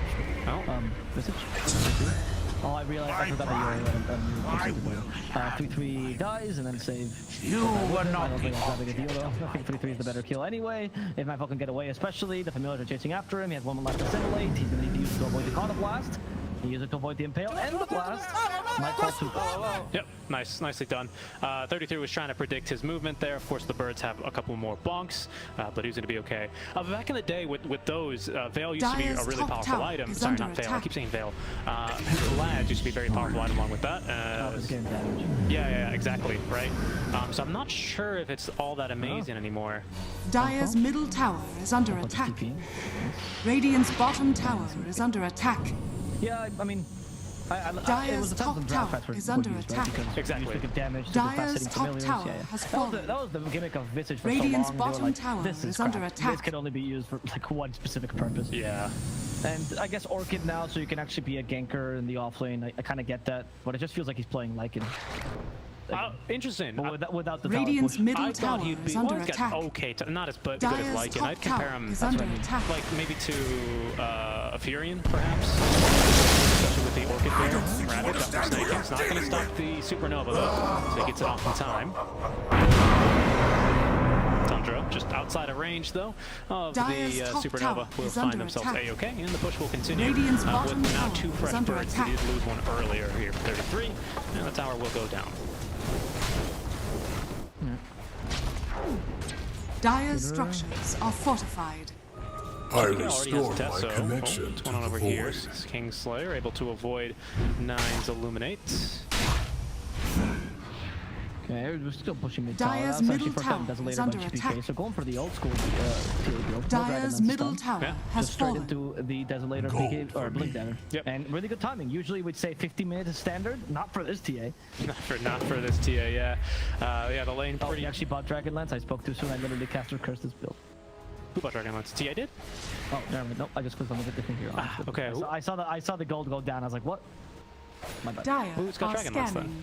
Nobody. Oh, okay. I clicked on the lie and he had the Blink Dagger queued. I'm like, oh, 500 gold. It was exactly 1900 gold. And so I thought, oh, well, it must have been Dragonlance. Yeah. I just Radiant's confirmed. So middle that Blink tower Dagger's on is the way under down for attack. GPK. I think this is actually a pretty smart way of playing this game because DM as well is about to have his Dire's own top Blink Dagger. tower is Will be under pretty far attack. from Lions, sure. But Kingslayer, of course, doesn't need a Blink. He can just Icarus dive on in. And then, of course, Nightfall with the Astral Steps as well can close the gap. So very mobile lineup, and one that will have no problem slicing right through Skitter, slicing through this offlane Visage, and especially this Coddle, right? I'd gladly hit something. GPK. Go Fata, save. Good hex. But safe doing that regardless. Oh. Yep. There you Get go. confused there for a second, but Dagon just to finish him off. From your but keep thinking to live there. And Nightfall's just playing Yule Scepter Void, so just mid Void. Like I said, win conditions TA, you're just playing him like you're in a different position. No Mage Slayer shenanigans. All right, fair enough. Fair enough. I would have liked that though. I thought it would have been really cool. I also thought it was a bit of a value item. Supernova. There's the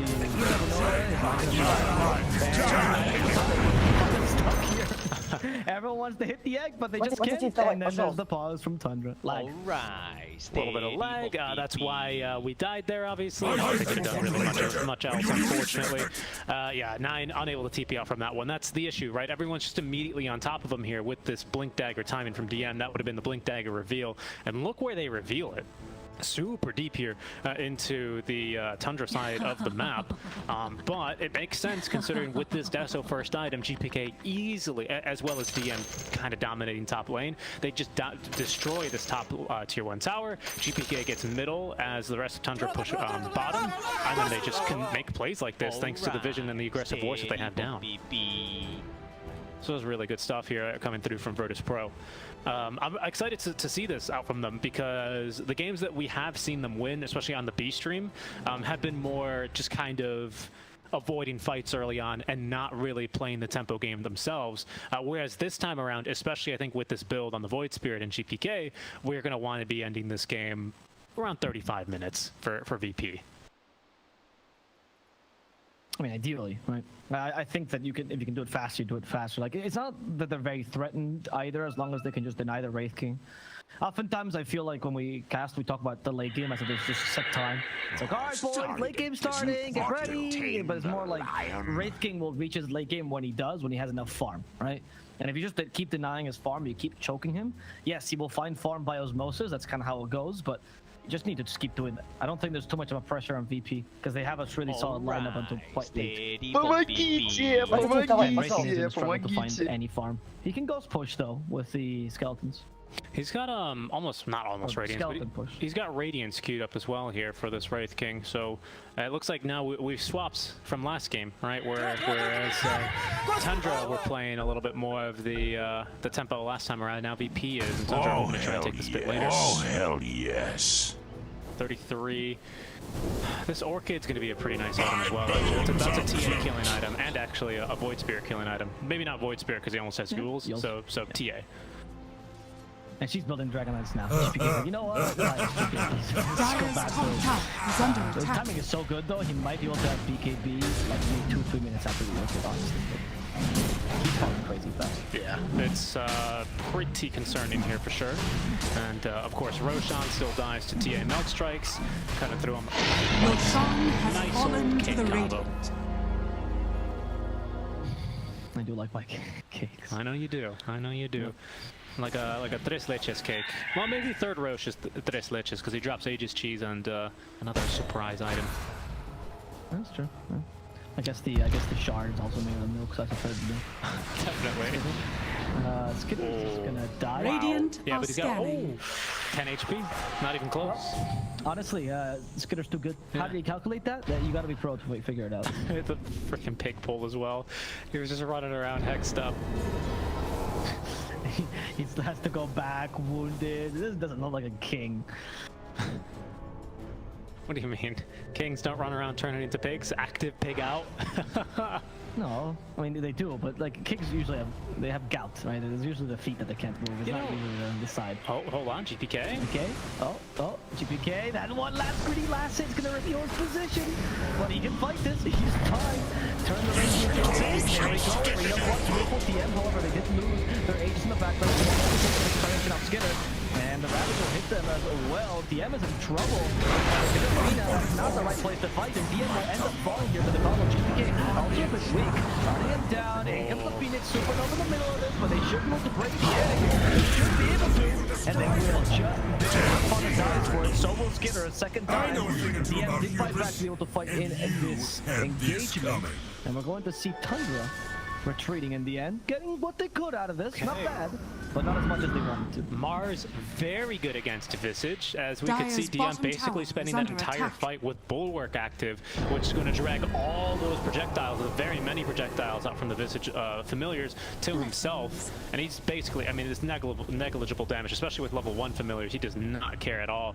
My thanks will come Really later, great fight from when you Tundra. least expect Kind of. I mean, they do get through Aegis. Would have been much worse for them had we had Supernova, but it was just 4 seconds or so off cooldown by the time the arena came through. GPK still alive on a second life though, and VP ought to be happy with how that fight went. Whoa, Nightfall. Did you see that? No, I didn't. That was impressive. So they blinding lighted him back into the Illuminate. Nightfall tried to run as fast as possible to assimilate, but he got Dyer's by the middle very end of tower Illuminate is because under it was really attack. well calculated. That's impressive. Very well done by Nine. You watch this Coddle, you go, maybe Coddle's more useful than you think. It's just Dyer's bottom tower That's is under very attack. good. Anyway. 6k lead for VP, still decent, well now 5k, still okay, mind you. You stopped in the early game lead, but you have fought against the Coddle when he's strongest, so it stands to reason you're going to lose a bit of a fight. DM has the Blink Dagger, they see the opportunity to go for 9, but he is under a tower, so it's a bit too risky, even if Ravage is off cooldown. Radiant's Thoughts on courier the ward. has Oh, been they're going to killed. try and get through the familiars. Down they go. They've been cleaved. 200 gold. They're going to TP out. He's going to be allowed to leave, but Fata, not as lucky, will be cleaved through by GPK. Nice. So that's a dieback actually on Fata, so kind of valuable. Usually 5 kills don't matter, but you get rid of Nyx for like solid 50 seconds. Wraith King is slowly though getting to his mid game as he is closing in on that Radiance. No Midas for him, so he's still really far behind. Yeah, or Armlet either, right? We used to see a lot of Armlet. Not even love the haste, that's how poor he is. No, not Yeah, love the true. haste. Really, Skidder? No Midas? You don't want that Midas? No. Okay. Fair enough. I talked to Kyle and he, man, I'm scared. Dire's bottom tower is under attack. Tundra. Dire's structures Well, are I mean, fortified. once he gets that online, it's a pretty big item, right? TA can go MKB, but we'll go for the BKB first, which makes a lot of sense here, especially versus a Coddle. You're going to want to have that item online. Speaking of Coddle, though, definitely a great game here for the E-Blade for Radiant now, are just to go scanning. Scepter, Dire's which should at bottom least allow him to tower live a has little bit fallen. longer versus GPK. But it feels like to me, especially with this 25 talent, this game, but almost every single game, TA no longer the hero that would plateau after like 30 minutes and then you'd lose the game after that, right? I feel like Ice Frog's done a really great job at making sure that, you know, that's no longer a thing. Think of Ursa, right? Ursa used to be the same thing. You'd go Mask of Magnus Blink and then, you know, Basher Abyssal. You'd need to win the game with those items on top of BKB. Not really the case anymore. Skitter, level 2 reincarnation here. It's going to be a 130-second cooldown. They're going to set up for the second life as well. Out comes the arena into the supernova. Skitter 100% hit, trying to TP out quite fruitlessly as DM will drop a tip onto him. That attempt to TP was, kudos to at least try to do something, Dire's but top tower is hopeful under doesn't even attack. begin to describe that. I mean, listen, whenever you die, you get another TP scroll for free, right? So, might as well. Yeah, but it's still on cooldown when Sure. you come back because you're actually so low level that you die as far as long as supports do. Really. Yeah, true. He still hasn't gotten his radiance, and he's really far behind. Remember what I told you about the whole late game thing? I think it stands true. You're elongating the game here for VP. Never a better game to point this out. And GPK is a monster. He got his BKB, so good luck orchiding him. You can't really do that against Nightfall either, especially when he gets Kaya and Sanj. It's gonna be impossible. At least you can orchid the Phoenix. We can orchid the Phoenix. Very true. Very true. Speaking of Phoenix, he's trying to burn Snake King alive. Or GPK. Of course he doesn't miss uphill. Why would he? Tota as well Radiant's is going to be middle next to go. tower is under As attack. Save will pick him off with the Finger of Death level 1. All right, VP this time, it's all coming together for them. Doubling the kills and having 10k net worth advantage here over at Tundra. Yep. Navo. They're playing the faster draft, but not like last game where they need to do everything right to win. Their draft has so many avenues and so many ways of making it work. Plus, I feel like it's a bit easier for this draft to make it work, right? TA, tried and true, very good versus a Coddle mid, especially. You know, we've got a great team fight combo, arena with Phoenix. It's working pretty nicely. Yeah, no, that's what I'm saying, right? Like, you have options to team fight, you have options to split push, actually, because TA can do everything. You have options to actually fight head on, get pick-offs, everything is in your wheelhouse. You have so many plays to make, and it makes it hard for Tundra to, well, try to Dire's adapt. middle tower is Yeah, under what does attack. 33 do here? Okay. Kill him, for example. Oh, GPK got the BKB in time, Ravage too far away. And Fata will die as a result, making the next target, or perhaps instead of 3-3, save his dying to 3-3 familiars though. In the end, forcing the BKB. Yeah, but with the Ravage, you still lost Nyx, so not great for Tundra. No. At least they didn't lose people there, so... Well, Dire's top tower is under attack. Well, people, right? Fata Dire's is support, structures so are those- fortified.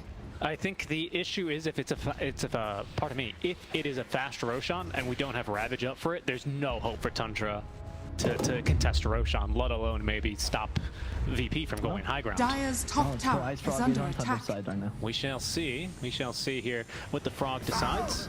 It's 33 and the rest of Tundra just looking to find some opening elsewhere. But yeah, Dire's it's top not tower really coming has together here fallen. this time around for Tundra. But Radiance completed. Radiance completed. So Skitter's got his first item, finally. He's had a tough, don't get me wrong, he's had a very difficult lane. DM really popped off. But we needed something for him, and they might just kill 9 here. Oh, that's a good fight. Skinner, he walks into it. Supernova is happening. Skinner is now trying to get out. He regrets his choice to go into this arena. They don't have the TA though, so this shouldn't be a one fight for VP. In comes the Void Spirit, however. There is no Ravage just yet. DM surviving it. They also stun Fata. Yet again, they missed the spear, however. But they're going for the valuable targets. It's going to be 3-3. Mr. Mel doesn't matter because they hit with the stun, and that's going to be a dead 3-3. I know you weren't fucking scared when you said that. It's just funny because he finally got his first item 22 minutes in. I mean, just to show how difficult, of a game it's been. Unfortunately, I didn't quite catch that on the replays, but did you see how perfect that egg placement was from Kingslayer? it was very good. It was right on the wall. It was right on the wall, so even though the familiars were there and do full hits, I want to say, because they're hero creeps or something like that, like Bear, Like Spirit Bear, Dire's pardon me. middle There's tower a lot of is bears under in Dota attack. 2. Like the Spirit Bear from Lone Druid. I think they do Radiant full are hits scanning. towards Supernova, but he just couldn't hit him. The arena wall was just absorbing every single attack from the familiars. So really, really great placement there by VP on the arena Dire's and bottom most tower importantly the is under Supernova. attack. Very nicely done. Yeah, that was very well done. That was a... You know when that happens, the only way you can actually hit it is if you BKB. I actually tried to test it out with Beast Coast, by the way, just so you know, yeah. But it was you can only hit it with BKB or like Rage or yeah, certain match community and get between the walls. Some melee heroes can hit it depending on their range. Like I think Monkey King we didn't test. My thanks will come later, when you least expect it. Literally it's perfect placement. But it's also hard to get it right there. Sometimes there's a optical illusion that it seems like it's perfect. Roshan has Well, fallen there into goes the Second ring. Roche, Aegis, and Shard. They're going to give the Shard to yeah, Shard Nightfall. for Void Spirit. Aegis Oh my for God. Dire's GPK. top tower is under Almost, attack. and in fact, it does have now a full Daedalus on top. Kind of running out That's of awesome. slots here. Wow, we are very farm for VP. Yeah, I mean, this Caudle doesn't seem like he's vacuum farming the map just because of how well VP's playing. And it's an insane farm for GPK. It's crazy. And they find victory. Why not? Yeah, rush him. That's okay because he was close. Okay, just took it off him. Arena. He's actually outside the arena. So he can't walk because he's outside the arena precisely. Dire's middle tower is under attack. No, they spear the Nyx out though. Snaking will die to, or he will soon die to Nightfall with the last stun. That's a Supernova gets in. It's only defensive. It's to kill Fanta as well. And they're gonna get 3 kills on the supporting cast. While Skitter desperately tries to recover. Are you guys gonna play the game? Dire's middle tower is under attack. He's only 10k away from GPK. Only 10k. He's going to get there, Avo. He will get there. And there's going to be the full heal out from Kingslayer. Dire's so middle GPK is going tower to continue is under pushing. attack. Yeah, really great fight. That was a bit weird. It looked like the 33 couldn't leave because he was He like couldn't. on top of the arena wall. He was Dire's outside the middle arena. He was tower outside has the arena. fallen. And the arena blocked it like a fissure, essentially. And so he couldn't. He could only leave by going inside. Dire's Talk middle about tower is leaving. under Nine attack. wants to leave right now. I'm not leaving one piece. No, maybe 2, maybe 3. Well, he's going to be skewered, right? So probably in 2. At least, since he's going to be taken down. There he gets a tip from Nightfall. Maybe he just accidentally fed a couple of familiars. And, oh, well, now he's going to feed 1. He's at least stuns up GPK, but GPK might stick around to farm these familiars up. GPK with the dance of death. Oh, not going to catch Fanta. There's the Orchid. Okay. That was funny. I love when Nyx gets punished because he tries to get the perfect impale. The Shard on Visage is very interesting as well. Hold on, Dire's because Skitter bottom tower is is under dying. attack. Oh my goodness, he's dead. That's his first life. BKB on the second life for GPK. Skitter, he is just instantly killed. Okay. When you least At that point, can we consider that a life? Or, you know, that's a snapshot of his life, really. Yeah, I mean, you know, he dies the once, his life flashes before his eyes, and then he dies a second time, and only that little bit flashes before his second life. No, nothing to flash. Yeah, exactly. just don't. DM now. Dire's BKB bottom tower is under attack. DM, and in fact, GPK could also be in trouble, but the blinding light doesn't hit him in the right spot, so he gets sent away instead. While lovely Nightfall is just walking around, playing with his Void Spirit. He's soon to get the silence. That's going to help him out a lot, especially against the Nyx. And VP keep up the pressure. It's a good kill onto DM. Unfortunately, this is basically just because VP decide to run onto your high ground. I mean, they weren't there for pushing, right? They did, like, you know, maybe splash damage to the tower on accident. They were there for kills. Radiant are And scanning. DM just gets a little bit caught off guard there. I think he'll be taken down.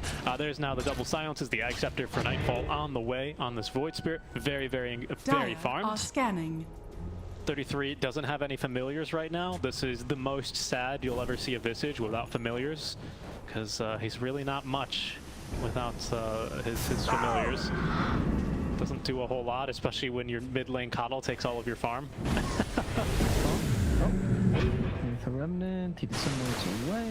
Nightfall's fine for now. Dire's top Fanta hits him tower is actually. under attack. Nightfall's actually can kill the Kai and Sanj, and they're able to fight this as well. Supernova is not breaking this thing. In fact, the first thing you there's one also Visage with a little stun for the Lion. 3-3. Nobody's currently hurting into the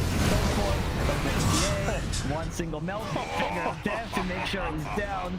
And they wanted to go for the familiars as well, but they decide against it because Oh, the actually, they got one. No, they got one. he just resummoned. They're gonna get the second one as well. Lion's gonna stun it. He's gonna hex it. Yeah, here it comes. Yeah, Kingslayer as well. Ah, he just respawned these. Skitter's angry because he acknowledged that he's less valuable than familiars, and now Skitter's gonna die for this. Oh no, Skitter. Oh, yeah, well, maybe not actually. Ravage though, and they just DM finally gets to pin the Kano against the wall, but the arena ends, and that's gonna be TA losing their first life, perhaps a second one as well. DM trying to create more space, hoping to at least kill the Kano. He's gonna die, bombing the Kano, and he will die. So 9 falls, capable of blinking GPK to safety. Another beautiful spear by DM. This man single-handedly gave Nightfall or GPK the space he needed. And DM still wants more? No, he's just trying to avoid being caught. Okay. Yeah. That was. Is he gonna don't kill the courier? Okay. Okay. Wow. That was well pretty done. good. Yeah, that was good bait. That was a really good bait. Unfortunately, Visage respawns, or he buys back. Sorry, and he's like, "Oh, I don't have familiars. I guess I'm just gonna orchid the PA." Sorry. Not bad though. Great ravage. Great ravage. So I'm just gonna buy back so we can end. Oh, great voice lines coming through from VP. Very strong voice line game. Let me show that one again. Yeah, nice baits by Skitter. Yeah, he just kind of like runs up there, and then a beautiful Ravage on a 4. Fata as well. He, not to be outdone, yeah, lands 3 on the Impale to follow suit. 9 even getting plenty of damage in there with a couple of full channel illuminates. Does very nicely there. Unfortunately, he's still picked off towards the end of this fight by Kingslayer, but not bad. 33 did buy back for that one though, so he's no closer to the drums. What? These all sound like flame statements. He's no closer to that 1700 gold item. Yeah. He's been working for it for a while. He has been. At least Skitter was able to participate and get some farm off that. I step into your future. Next step is Void Spirit. Oh, beautiful. Dagon, can they kill the lion? Safe with a Glimmer Cape. There's 5, item, and that's a soul assumption. Okay. And I think he fought the also 5 for 5. Execution style. Closer, hits a spear somehow. The Supernova. Skitter has to run away. They have to leave 3-3 behind. Stormform will give him a bit more space, or more time rather. As they chase him. Get him with a Rise Rebuke. That's his first life. With a Spear of Mars ready. Skitter against the tree. Oh, but they don't impale him properly. They need a Yules at least. There's the Yules setting up the Remnant. The creep actually more Remnant. Doesn't seem to matter because the Simwave will kill him regardless. So Skitter will once again die, despite 3-3 trying to sacrifice himself for his carry. Yeah, it's going to be Roshan time here relatively soon. Dire's middle tower is under attack. I mean, this is TA's, of course, post-nerf season. Doesn't really look like it because she's still cleaving from like 800 units away. But I do believe this game is a bit too far gone now for Tundra. I don't think there's any fight that they could take to try and bring this one back. Dire's middle tower has We're fallen. going to have Ravage ready to go here, but we're not going to have any familiars ready to fight with Visage. GPK, by the way, he's level 25, so this is what I was talking about. Now with these +8 refraction instances, that's going to be like a whole second where the familiars need to chew through you, and I just don't think that's going to happen here. Yeah, I think VP are in much too command-enabled position. They're going to back up and go Roche, for sure. Like, they're not going to, or they're almost going to kill Fata. But they're going to back up and go Roche because they don't want to lose this game. But I don't think, I mean, 27k in 31 minutes is incredible. Yep. I mean, you're going to play safe because you're VP and you know what you're doing, but at the same time, like, you've still denied the enemy carry completely. Kano, who's very farmed, this farm is for nothing because his damage is not good enough anymore. You're going to play it safe just because you can. There's the Roche spawning. Instant Roche as well. Yep. So that's Refresher Shard. Honestly, double Supernova is kind of value here because they have so much power breaking that earth. They do. Have a double Roshan refraction has with fallen to DKB. the Radiant. A secret kept. Yeah, I mean, I don't think you could go wrong here, to be honest. Oh, pick up the cheese. Okay, so who have they given Refresher to? They've given it to DM. Double Spear is actually pretty huge here. Doesn't have the shard, but still, it was quite a powerful item here to displace enemies, as well as double Arena, of course, to set up a nice little Venn diagram of death. Radiant's bottom tower is under attack. Fata does not even dare to get in range of a mana burn. He knows that he will very likely die to Nightfall if he tried that.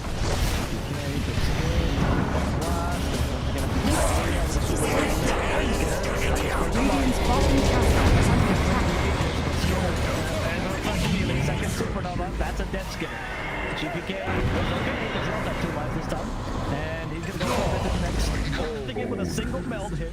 Dire's top tower has fallen. Wow. Yep. Dire's top barracks are under That's fought attack. dead as well. Tundra are out of options. They have one Coddle and one Tide.